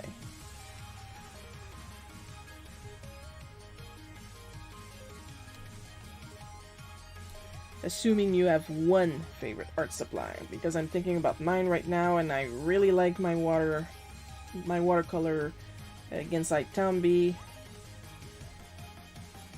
And I really like my alcohol markers. So that's 2. I don't use them often, but I also, I'm growing a fondness for my gouache.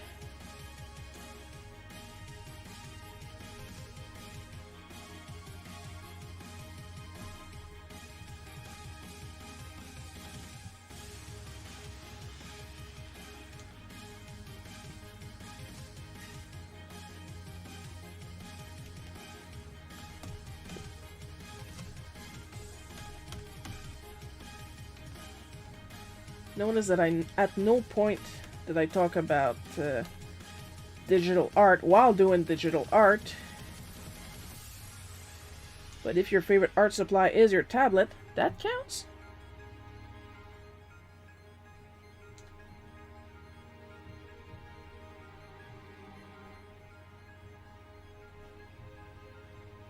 What if I like taking photos? That counts?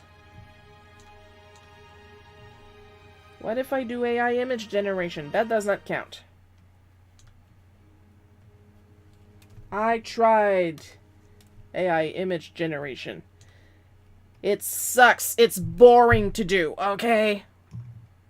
I'm editing Sears catalog pages from the 50s for use with dementia patients. I'm fixing up the photos and removing all the text and prices. I was given a set of vintage pastel pencils and I love the quality. Oh, that's nice. Boat comments.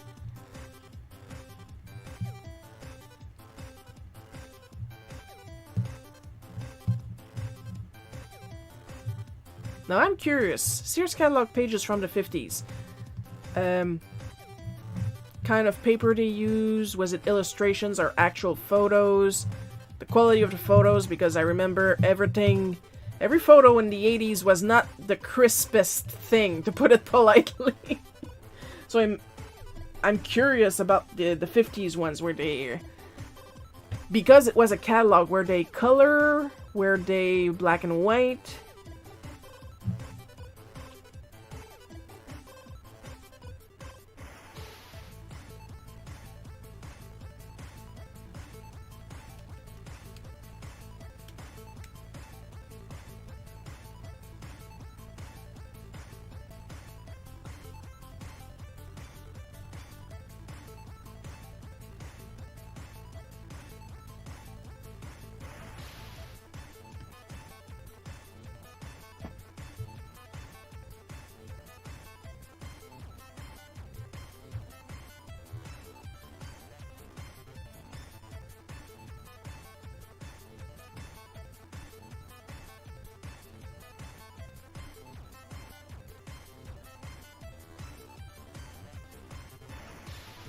Vintage pastel pencil. My only vintage art supplies is either stuff that I bought from Zellers. They were new back then, they're vintage now. But somewhere I have a box of pencils. Oh shit, I still have that. Those I gotta throw out. No, I'm looking in a box of art supplies on their color photos. I went through thousands of images and picked the best 50. Oh, that's gotta be interesting. Seriously, AI image generation is boring as fuck, but pouring through vintage photos, that's gotta be interesting for real, no sarcasm. But yeah, as I was saying, I got a couple of art supplies under there that I need to reach. And I just noticed I got a box of Crayola IQ colored pencils. Those are shit. I need to throw those out. That's how bad they are.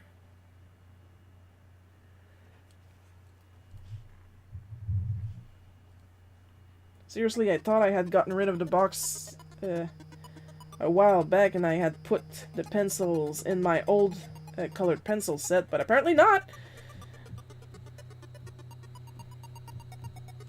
So, who's up for some summer spring cleaning?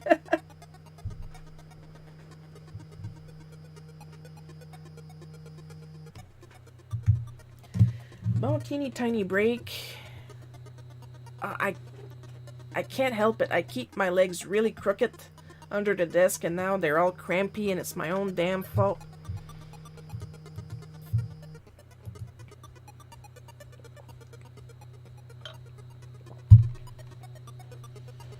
Let's see if I can move a couple things without bothering too much while I stretch my legs. I just don't want to throw this tab mate on the ground like I did my old one. Not at the price they are.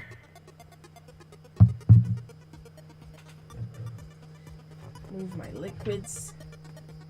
Move my liquids a bit more. Oh, well there's the crayons I was talking about earlier. You guys want to see some really vintage crayons? We're gonna swap back to I'm back. Welcome back, Coco.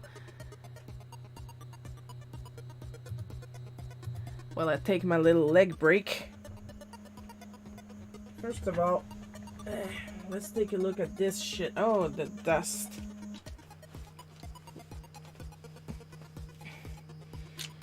Yeah, these are terrible. Crayola IQ. Smart tools. Outils intelligents. Good lord.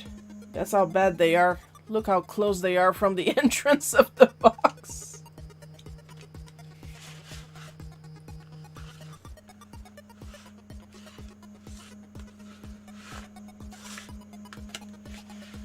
Non-toxic. Speak for yourself. Look at the wax buildup on the black here. Oh, lordy. This is black. This is a wax seeping buildup thing going on.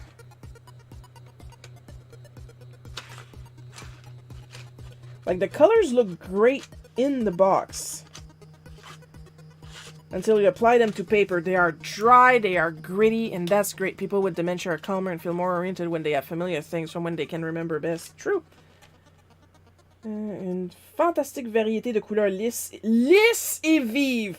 Fuck you, lisses et vives!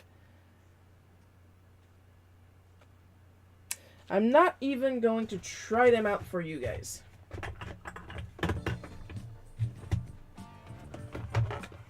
This I'm keeping. That's my grandpa's pen. There we go. This is what I was talking about.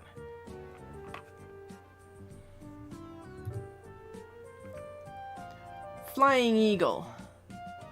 Now, finding the year is pretty hard because apparently Flying Eagle did not believe in having two boxes with the same cover. So there are even assisted living communities done up to look like an American town in the 50s. That is true. What the? Is it? Like, I can't hear the music, guys, but did the pixel music stop on your end? Because the pretzel display looks really weird on my end. And it does not look like my usual music. Are you guys getting different types of music?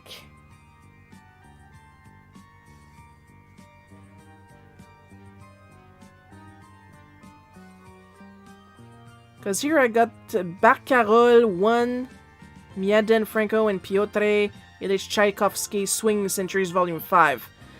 And that does not look like pixel music. I'm developing a VR experience at the college where seniors will be able to see loved ones that have passed away and listen to them speak. Oh, that is so nice. See, that is what AI should be used for. But yeah, I found this little pack of crayons while you guys tell me if my music is fucking up. At our local antique shop. They're pretty much all okay. The white got a little broken up a little bit, but it's not my fault. This is not my fault either. But I did try these. And the color is actually lisse et vive. They had very nice colors. They even have the list on top of each color. Ultramarine. I should try to put them in order. Because they got the names on them at the... Let me grab this one. I think that's the rose, because I see a little 20. Yeah, you can see this is where they put... Well, I can see. You clearly cannot. There we go. They put the code of the color and the color itself at the bitty bottom of the crayon. I don't really hear the music, to be honest. Yeah, now it's back to my usual pixel one with Notorious D.I.G. That looks cool. The music sounds okay, I think. Yeah, because I don't want the music to bury me, but at the same time, the way I have it set it so you guys can have even music. Oh! Well, that's a name. Thank you, darling, you idiot, for joining the party. That sure is a name. I mean, props for creativity. But yeah, I did try them. And I should put them in order. Color list. 16 colors, non-toxic. Ultramarine green, light green, flesh. Chinese white. I'm starting to regret reading these out loud on stream. Lemon yellow, pale blue, cobalt blue, rose, orange carmine, yellow ochre, dark brown, burnt sienna, gray, and ivory black. And like, they were clearly used, but really not a lot. Orange is broken, white is broken, but they're all there, and there's a lot of them. So, I just don't use them often because, well, they're pretty, and clearly Flying Eagle doesn't exist anymore. Here are the oil pastels I was talking about earlier. Pastel mal écrit à l'huile Reeves 12 jumbo size. Entis Universal Limited. Non-toxic. With the little Zeller sticker, like I said!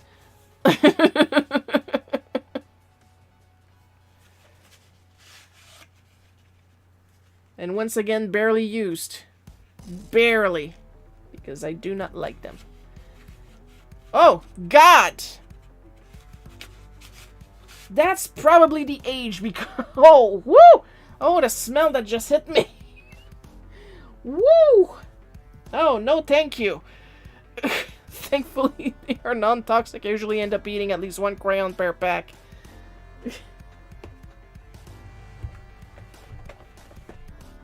Oof.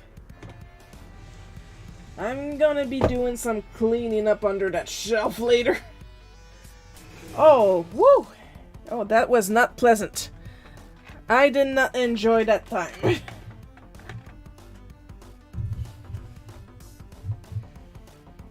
Ça frappe out of nowhere and you don't expect it.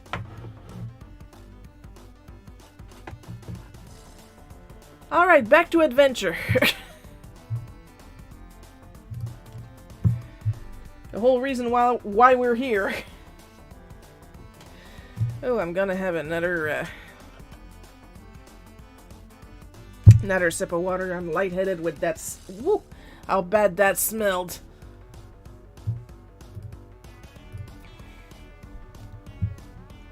Not as bad as Sharpies, but ooh, ça frappe when you don't expect it.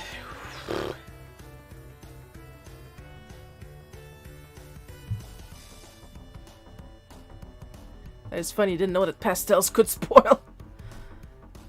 Regular pastels, probably not, because they're more powdery, but this one there, I don't know what they used as a binder, but it was probably animal-based. Oh, God. Oof.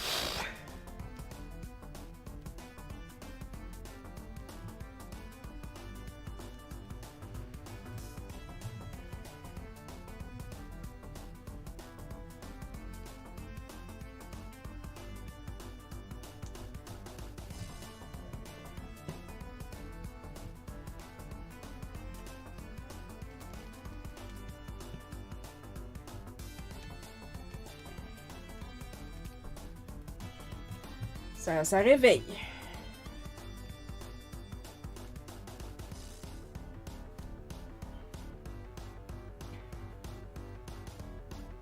See, I'm nothing if not educative. Now we know some brands of oil pastels will spoil if you leave them alone too long. I'm okay if traumatized.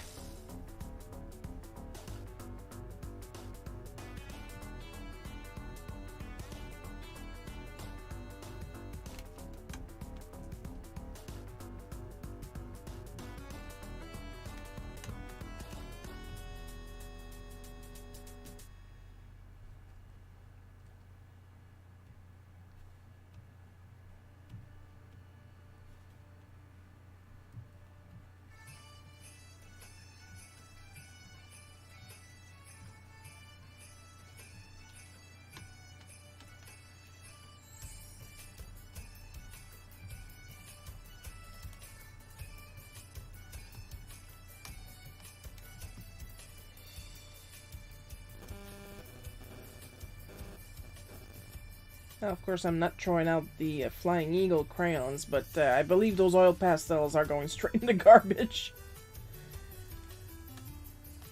And of course, the Crayola IQ. I seriously thought I had gotten rid of the Crayola IQs.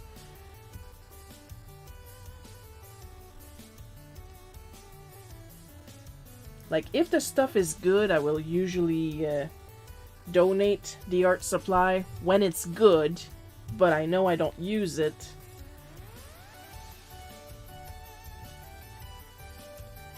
But when it's like really bad, I don't want another artist to go through what I had to go through. Like the Sharpies, like for all the flaws that I find in them, I gave them away. I didn't throw them away, but like you have to be a really bad art supply for me to throw you away. Or because I have ADHD, think I've thrown you away and find out, oh, you're still here!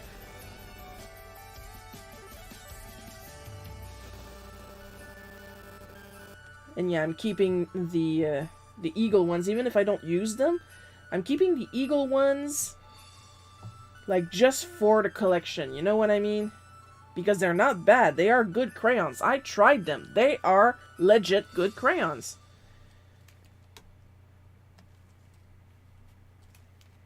But I'm keeping them because the box is pretty and they are pretty. They're nice to look at.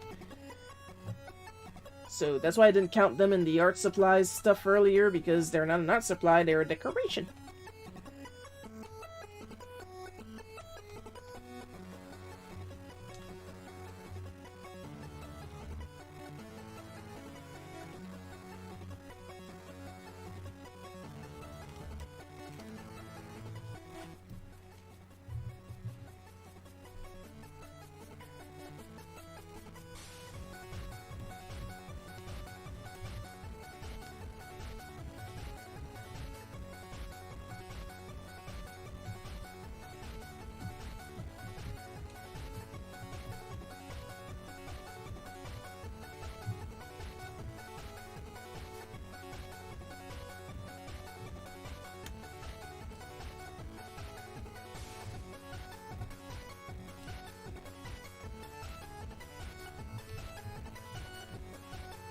Plus, the more art supplies I don't use or don't like that are gone, the more room for art supplies I actually use.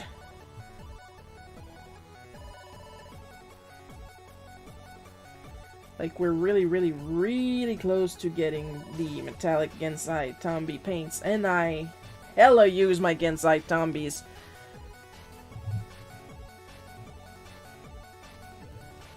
Even if it doesn't look like it, but I just don't post everything I do. Most of the time because I'm under a DNI, not a DNI, DMCA, no.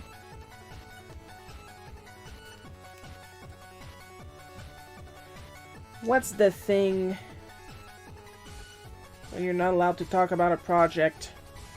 Because apparently I am not allowed to talk in English today. I am losing my vocabulary at great speed, but I am not concerned because I'm trilingual and that will happen.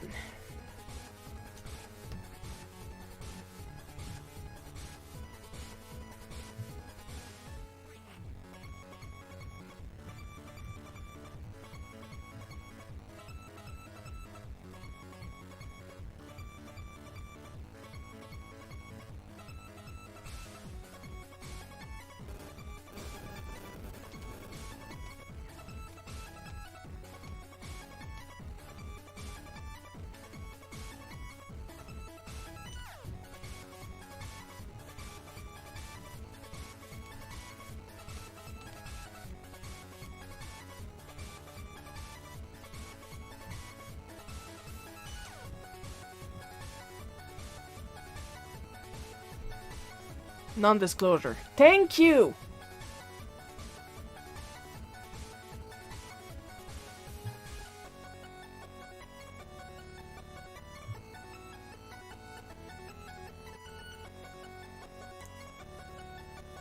So that will be an NDI instead of a DNI. Because I know DNI means do not interact. I'm on social media. DNI, very important. I'm gonna put that back. Whoops. I'm gonna put that back into tiles because I know what color goes where.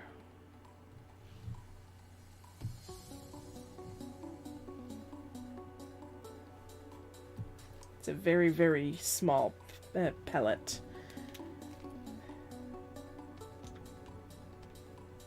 Then when it's time to dress them up, I just look around in my Copic palette.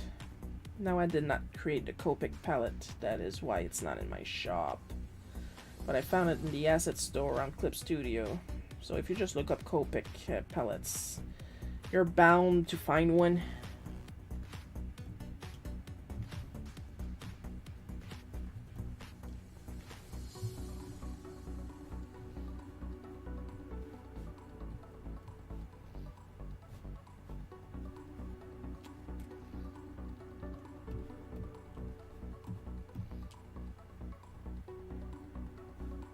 We receive 100 messages today on the stream. Yay!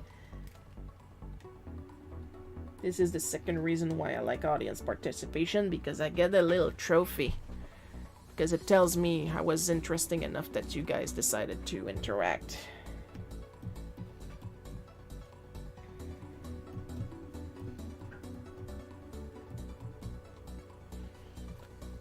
Not that I mind that you guys like to start me as a backdrop video while you work and you don't really pay attention. That's okay. Who am I to tell you how to watch me? Burp. See? Case in point.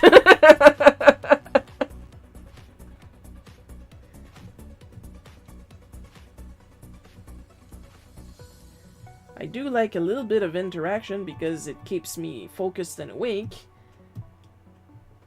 But it's also because some people prefer to put me as background noise, that I record the stream, put it on YouTube, put the archive on YouTube.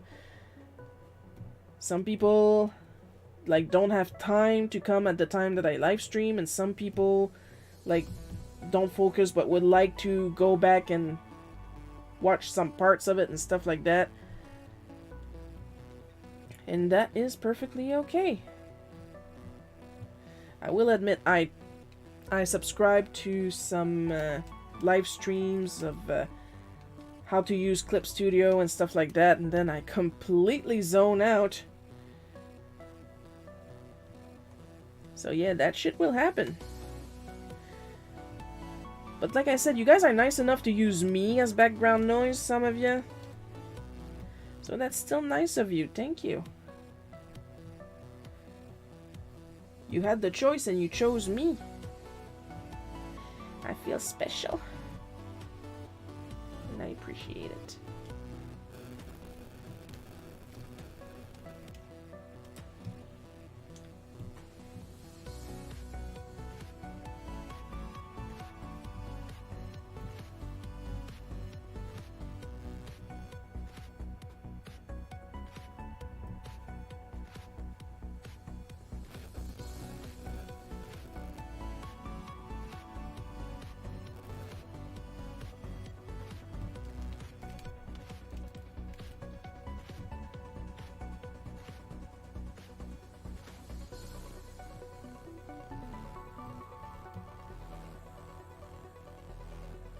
Now here's a fun little tidbit, okay? I was quickly mentioning the Auric Kickstarter that starts on the 11th of June. The Auric page has a unique problem with bots and scammers. Well, I mean, your voice is relaxing. It is? Filtrated Lion, let me tell you something real quick, and don't let me forget what I was about to say about Team Auric. You are the first person to tell me that my voice is relaxing. Ever. I am 41 years old. I was not aware. Because usually I am a very loud person.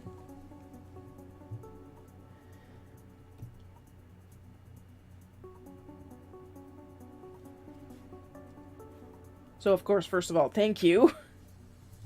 Secondly, really?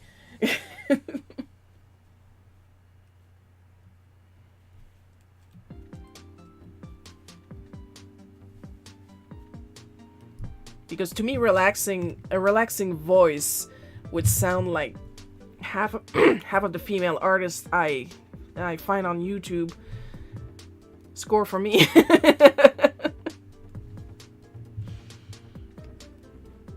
Like a relaxing voice is like, "Hello, my darlings, how are you doing? Today we are going to review this watercolor for the 56th time in a row, because Shiro has absolutely no imagination when they're watching YouTube, and they really, really like to listen and watch watercolor reviews of their favorite brand of watercolor because they are very obsessed and they have no life." That's a relaxing voice to me. So knowing that my normal voice is relaxing to somebody, I'm like, okay.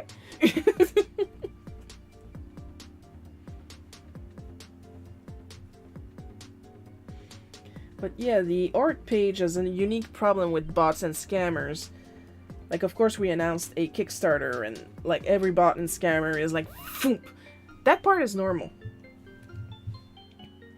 What is not normal is that, and I have not, trust me, there are a lot of people who, when they talk, I feel my IQ drop with each second. You are not one of those people. Thank you very much. Oh my. I'm starting to have feelings here. We attract these bots slash scammers that all have lost their exes, but got them back thanks to a voodoo doctor. And it's not the same doctor every time. But first of all, voodoo does not work that way. Secondly,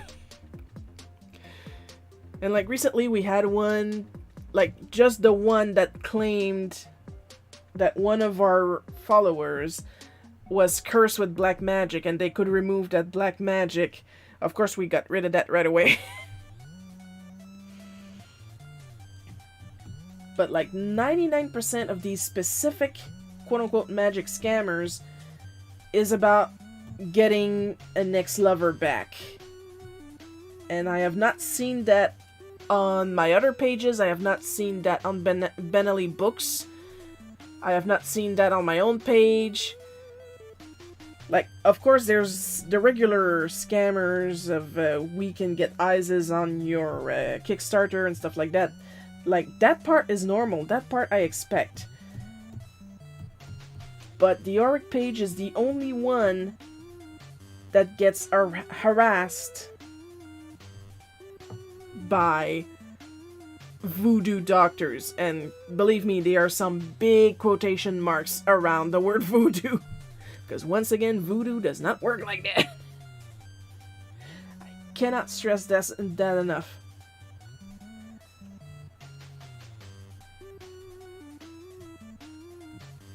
And it's the weirdest shit ever.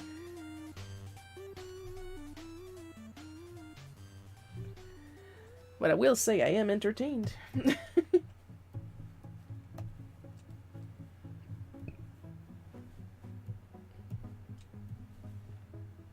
And usually they drop their ads in the reviews. So of course we take down those reviews because they are not reviews, they are just ads to retrieve their ex. And I'm like, look, my ex is an ex for a reason. Trust me, I do not want them back.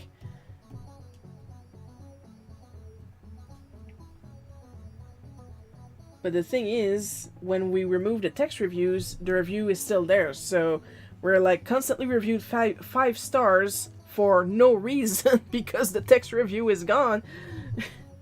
But we somehow keep the 5 stars. So thanks, I guess.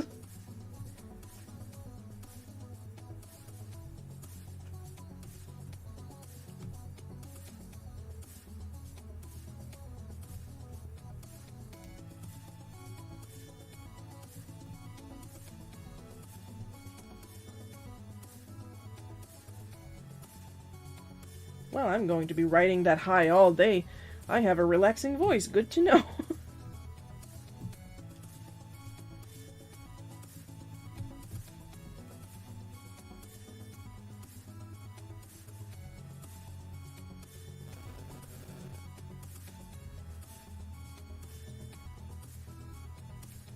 I am a happy camper.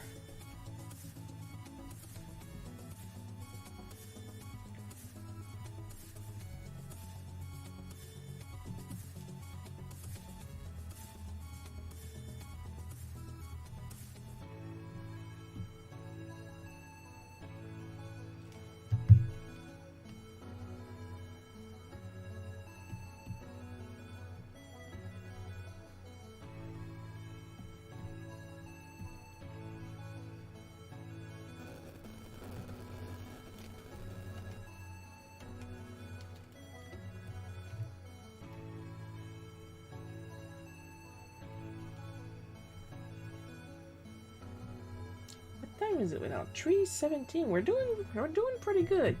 Usually the stream always lasts a bit longer when I do a lot of background elements.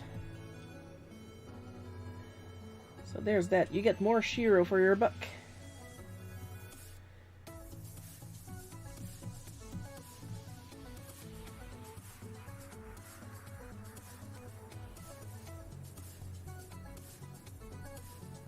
Let's remind the non-regulars that I usually post the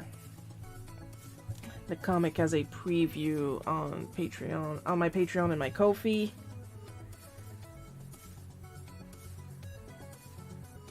Supporters get perks. They mostly get like preview and early access perks because that's the kind of time I have.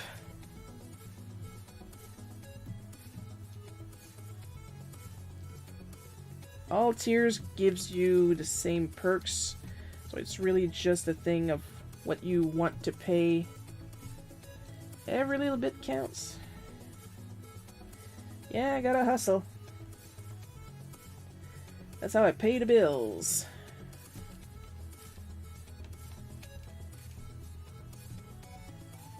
I tell it how it is. Glad to make your day. Thank you.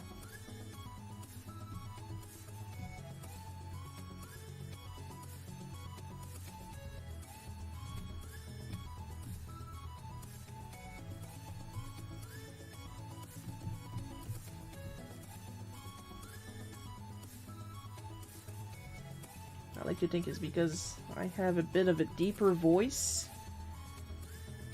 Like I can do, like you guys just heard me, like I can do the little high-pitched feminine voice. Oh, something happened. BR1 Death is now following. Two followers in the same stream? Wow, I am having a Bride Death. I think it's supposed to be pronounced Bride Death. Well, Death, thank you for joining the party. Hello! 2 followers in the same stream, and I got told I have a relaxing voice. I am having a great day.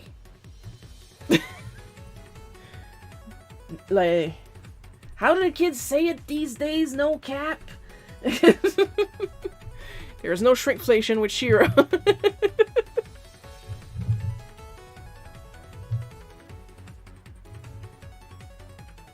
Oh, there is nothing shrinking on Shiro, that's for sure. There's a lot of Shiro. But like, thank you for joining the party. Thank you for following. It's much appreciated. As you can tell from the stupid grin that will not leave my face.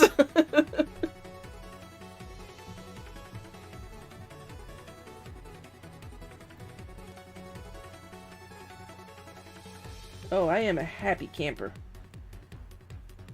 Any of y'all watch Looney Tunes? And then Daffy finds treasure. He's like, I'm rich! I'm powerful! I'm rich! That's how I feel right now. How are you? I am feeling fantastic. Thank you for asking. How are you?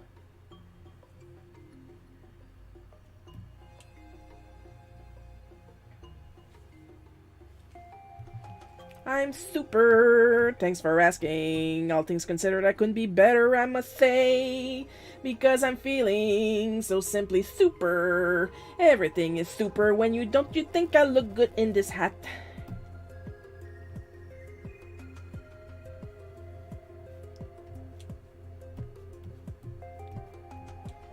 I can't sing for too long because I like to think I'm a good singer. So it's not about me warring if you guys don't like my singing. I genuinely do not care. I will sing if I want to sing. I only care if I sing a little too on key. And then Twitch is gonna get mad because I'm singing copyright music.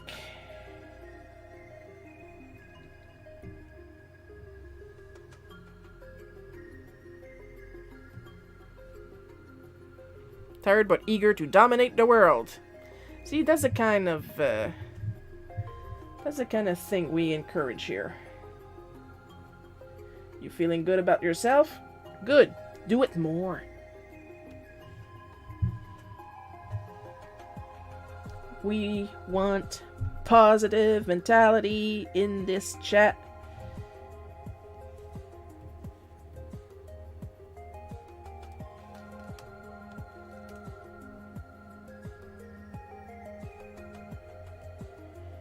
Maybe that's what I'm gonna have for supper. We still have some leftovers of those pork chops. Like literally 1.5.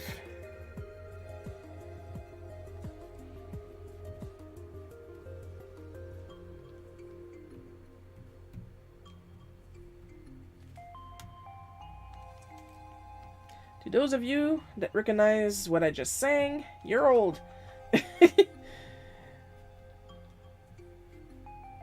Congratulations, go check your sugar.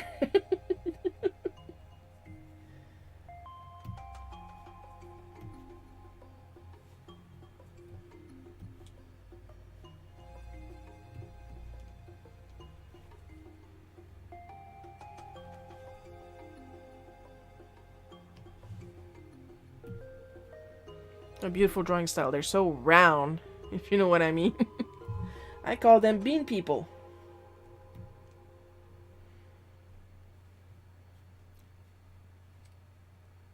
I don't know if I'm writing right. I'm not an English speaker. Neither am I. Well, I mean, I speak English, but it's my second language.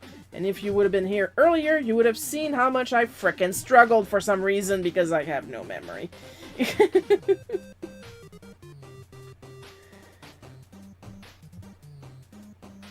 So yeah, don't worry about it.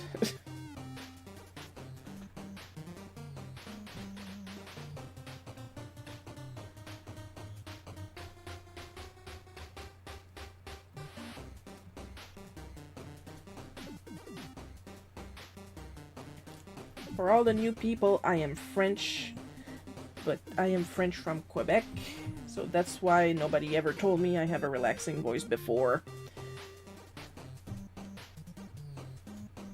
Let's just say the French language from Quebec is not as romantique as the one from France, and leave it at that.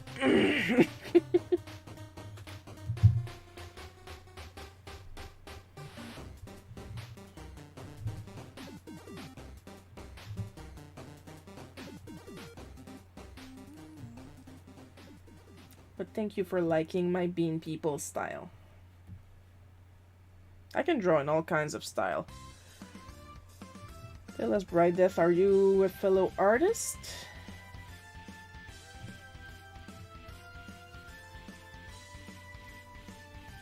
Because if you're not, absolutely nothing will happen.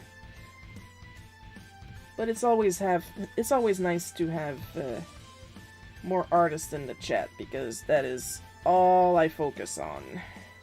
Because I love art.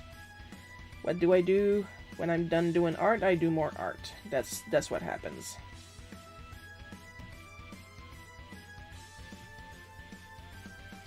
How wonderful! I'm from Latin America. I am French from Canada. Yes.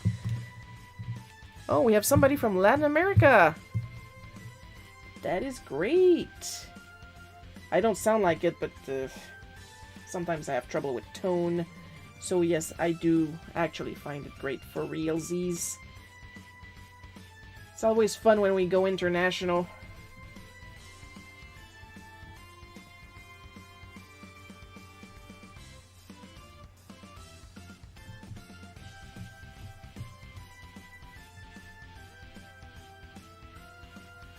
I like seeing other artists. It helps me overcome my artistic block. Now, if there is something I am going to kick out of the chat, is artistic block. The concept, not people suffering from it.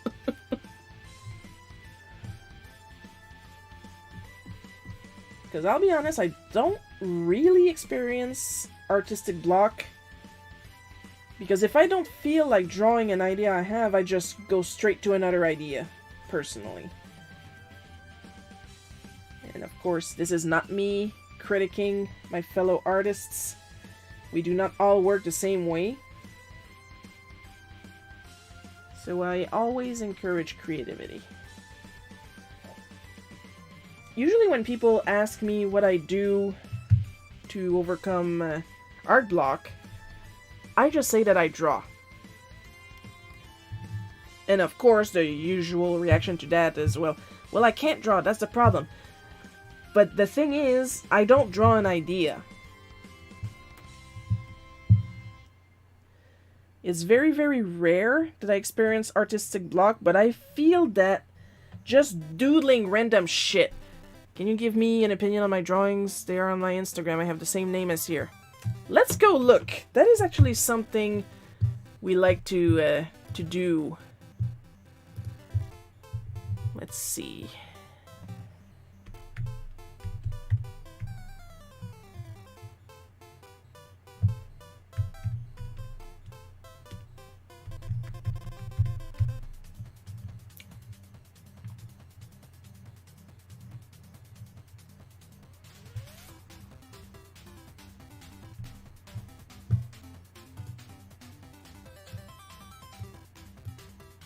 Of course, I always do these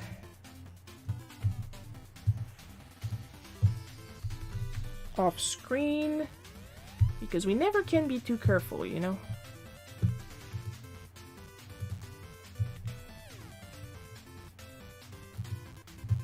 Oh well, that's the same. Oh well, isn't that cute? Oh ho, we got Wally! We have a Wally! Oh, that is cute.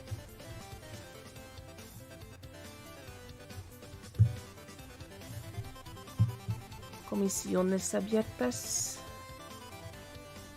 Cansancio y ganas de dormir. Oh, you're 18. Oh, that's good. That's because I set my chats to 18 and up. They're from the French part of Canada where they treat English speakers like a nuisance. I've made strips about it. Yeah, it's true.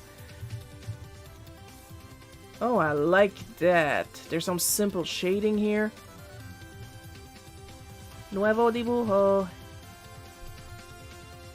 Is it okay if I show some on Bride Death? I'm assuming it's pronounced Bride Death. That's why I've been saying death. Is it okay if I show some on stream? There is a Wally. I like Welcome Home, but I'm afraid to interact with the fandom. Yeah, I made about 2 strips of an alternate universe called Welcome Home Nephew, and I need to do more. I'm gone. Sorry. Okay. Later, Coco. You need to sleep. Go sleep, Coco. Yeah, it's okay. I can show some of your art.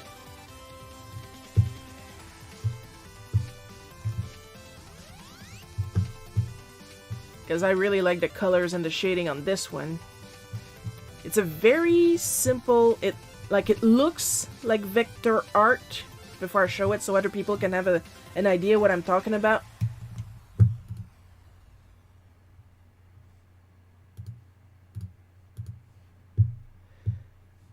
So we're just...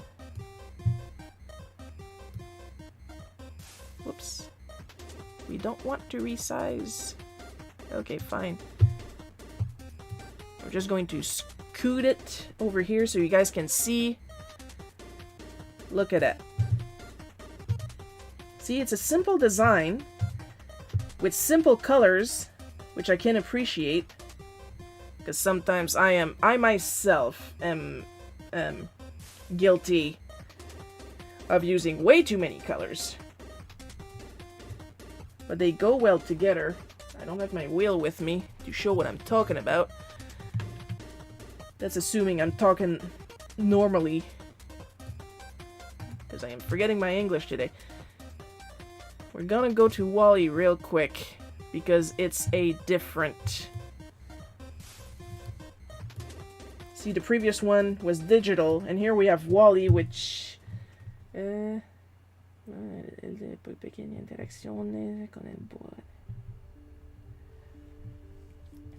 What did you use for this one? I can see there's ink. Probably liner because the line is very even.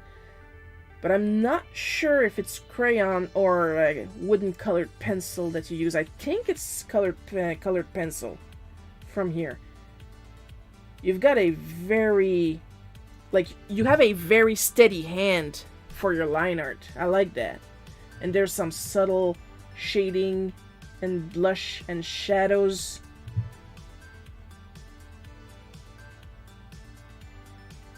Once again, very good use of coloring. And we have a belly button up here, I think.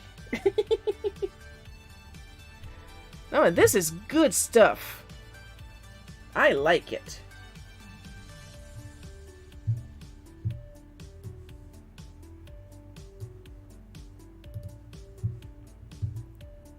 So not only do we have a new artist in our midst, we have a really good one that has good control, a good eye for color. And a steady hand, something I do not have. It's difficult for me to do line art or paint. My hand usually has small involuntary movements. Oh, we all do. But you clearly have, like, a steadier hand than I do. Now, I'm not going to show them all. If only for the reason I am going to follow. If only for the reason to encourage other people to go look at your art. I'm just going to drop the link real quick. Chatters can't drop links because we have had a very big problem with spam bots at the beginning of the live stream career. That looks cute and incredibles, but I am allowed to drop links, so I'm doing that right now so you guys can go and look at Death's art. Well, you got yourself a new follow, because I'm liking what I'm seeing.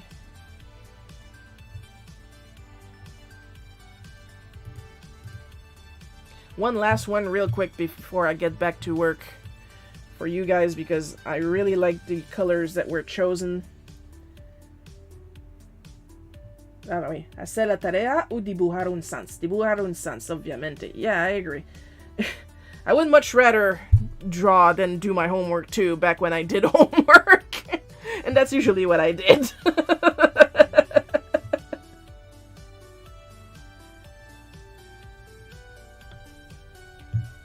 So yeah, that third language I mentioned earlier, it's Spanish. So yeah, I understood that reference. I understood what you wrote.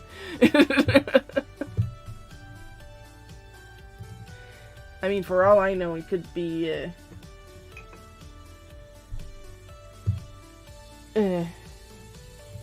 type of Portuguese, but it really looks like Spanish to me.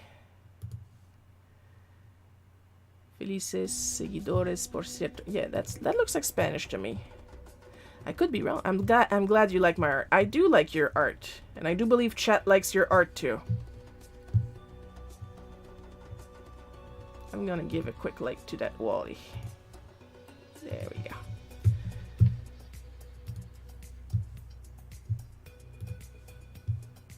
But yeah, you got good stuff.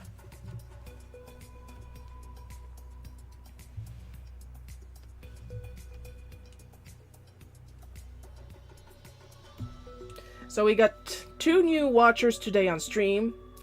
I got told that I got a relaxing voice. You guys shared about the art supplies that you use or don't use. And we got a new artist in chat. I am happy as a clam. I am having a fantastic day. I don't know for you guys, I personally am having a fantastic day.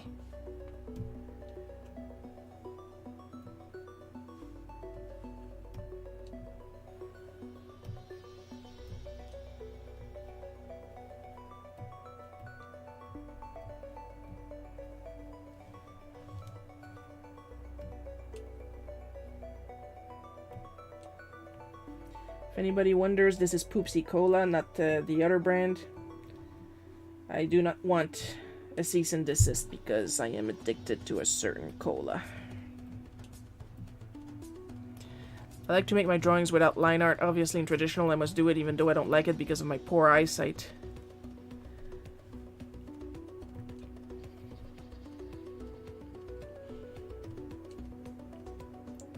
I mean, there is always ways to cheat when you do art.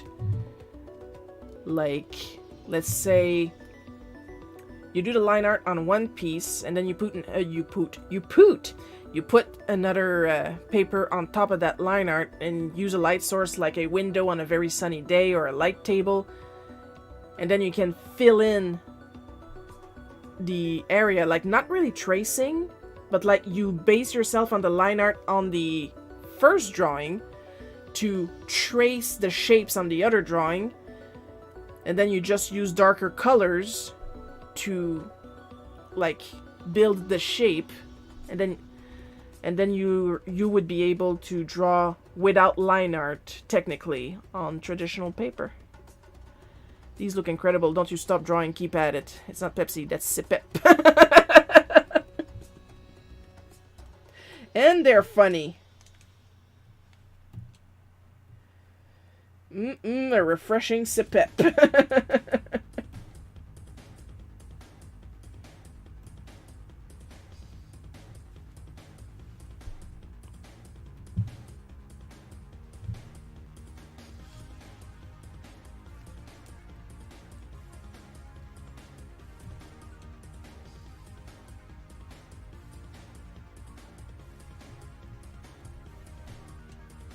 Because that's the thing with my stream. Yes, it is the Shiro show, but it's not only the Shiro show whenever possible. If I can show off somebody else's art, I will do it. Why? Why not?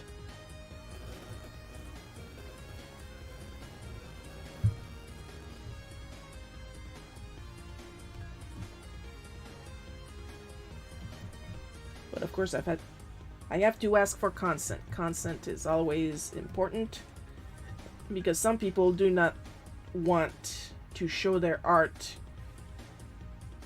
like too quick, too fast to a lot of people at once. Sometimes people are shy about their art, and that is okay too.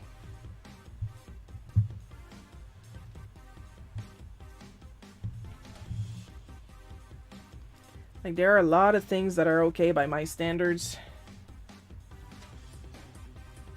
because it's art, you know?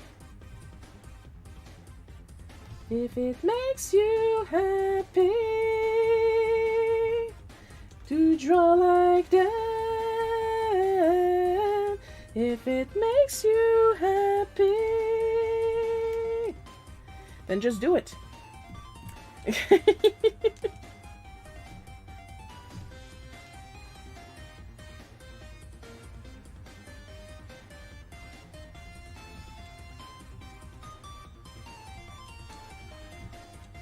I like to think I sing okay.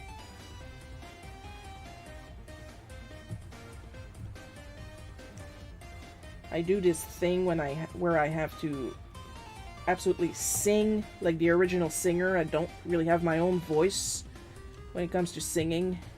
So if I sound like shit, that's normal. I don't have my own voice. I tend to imitate a lot.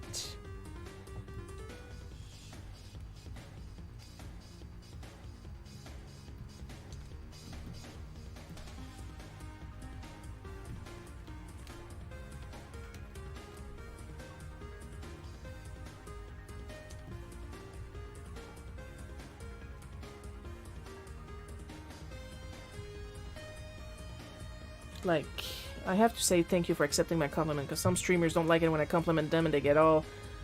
Yeah, word rhymes with itchy. Kick me out of the stream. Well, you're not trying to flirt with me, you're just trying to be nice.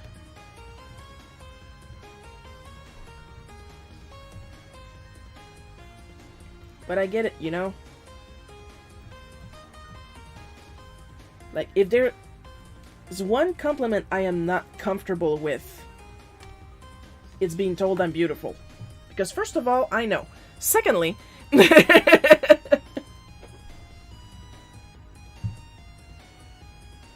it makes me uncomfortable because it never feels genuine to me.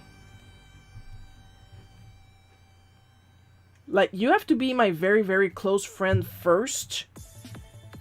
Because if strangers tell me I'm beautiful, I get the serious ick, okay? Because immediately I think, you want something from me.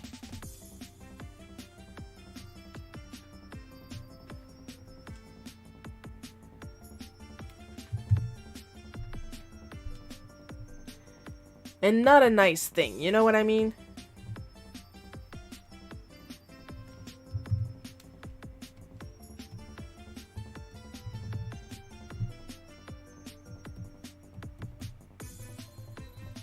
Like, the less I know you, the more ick I'm going to get. Like those catfishers on Facebook that just show up. Like, I saw you and I thought you were beautiful. And like, for the longest time, my avatar photo on Facebook was like just this much of my face in the frame, and I'm looking at the camera like this. And you are so beautiful, and I'm like, oh, you are lying. But not the kind of lying you think I'm accusing you of.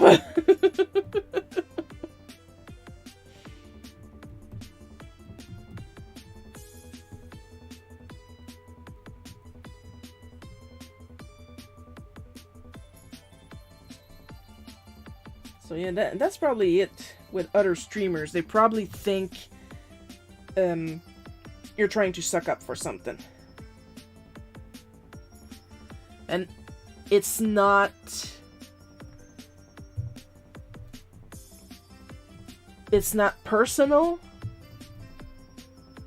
It's probably a knee-jerk reaction from a lot of people that probably did the same thing.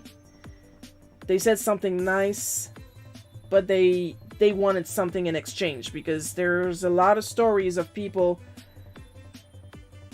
of the male persuasion, and like, I don't know your gender, and it's going to take me a while to remember it, because once again, ADHD, I'm an idiot,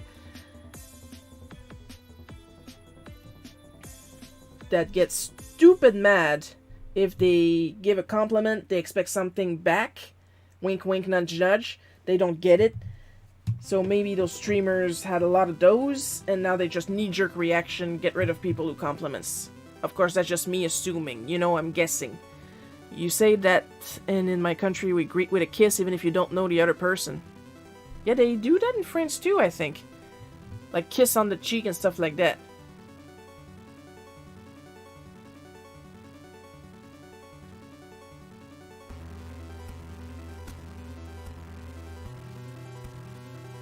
Here it's a handshake at best.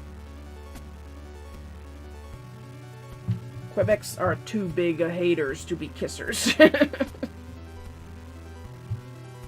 We'll kiss family, that's for sure, but strangers, that is not happening. That is not happening.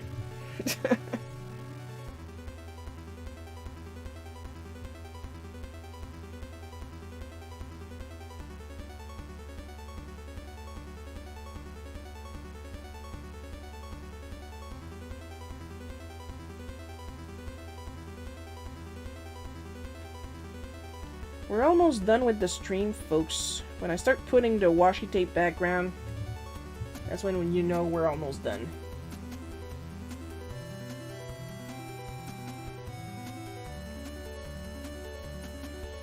Of course, for those of you that want to keep following me on my socials and stuff like that, this is my link tree. This is where I put everything.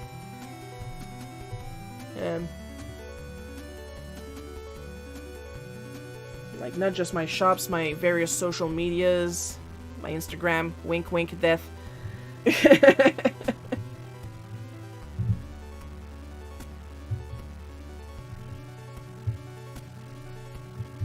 So yeah, once again, it's all about choices. Because is something really fun when you're forced to do it?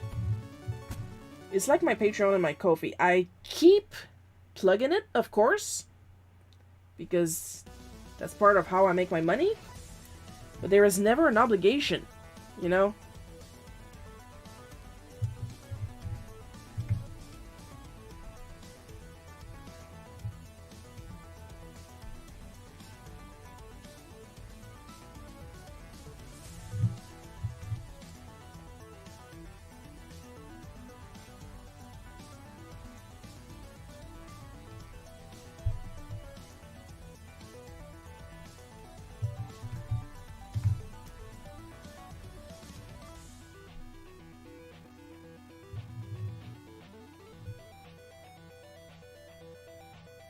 I knew I had some blue ones.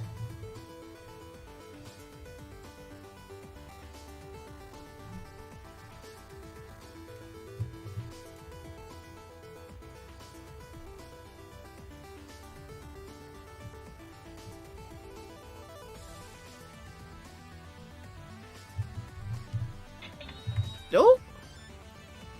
Oh my god! Oh my god! Oh my god! Oh my god! Thank you, Annan!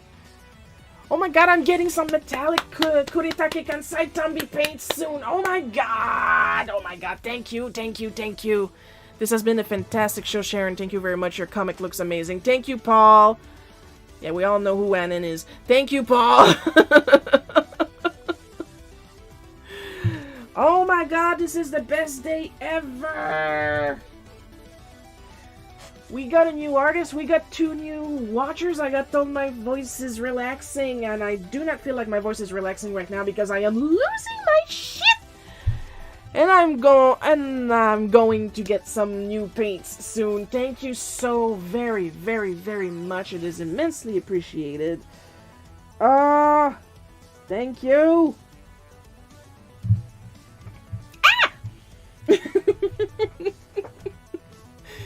Well, yes, I like art. Why do you ask?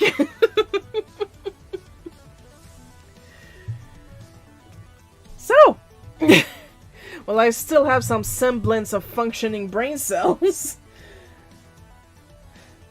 Let's take a look at the comic one last time. Make sure we colored everything. Just gonna switch that to black. The undercolor is to avoid white artifacts. Black artifacts are a lot less visible. So that's why I am working with undercolors now.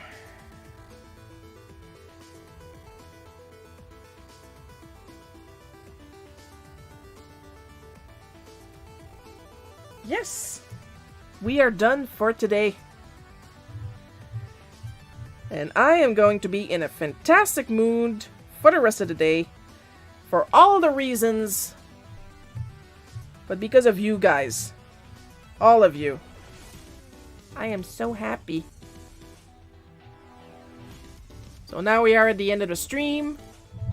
And of course, as usual, extra special caramel drizzle, gold flecked, chocolate sprinkles, thanks to our many supporters. Amber B. Paul K. Misenovis, Sir E. Othered, Carl Bloke, Takahashi Kanako, Badat Multiplayers, and Supreme Crimson Leader. Your continued support is immensely appreciated. Next live stream, of course, is going to be a full weekend next weekend. Saturday at 1 p.m. Eastern Time. Sunday for Bootleg Cookie at 1 p.m. Eastern Time again. That's my time, not your time, maybe your time. I don't know you, I don't know your life. Schedule is always written in my link tree that you guys saw earlier. It's also in the newsletter that I post every month that you guys can subscribe to and get in the comfort of your inbox. As usual, well, I say I hope you guys had fun. You guys pretty much told me you guys had fun today, so I'm happy for that. So I'll see you guys next Saturday and next Sunday at 1 p.m. Eastern Time. I had a lot of fun today. I am having a fantastic day because of you guys. I blame you. And I'll see you guys next weekend. I love you all. And bye-bye.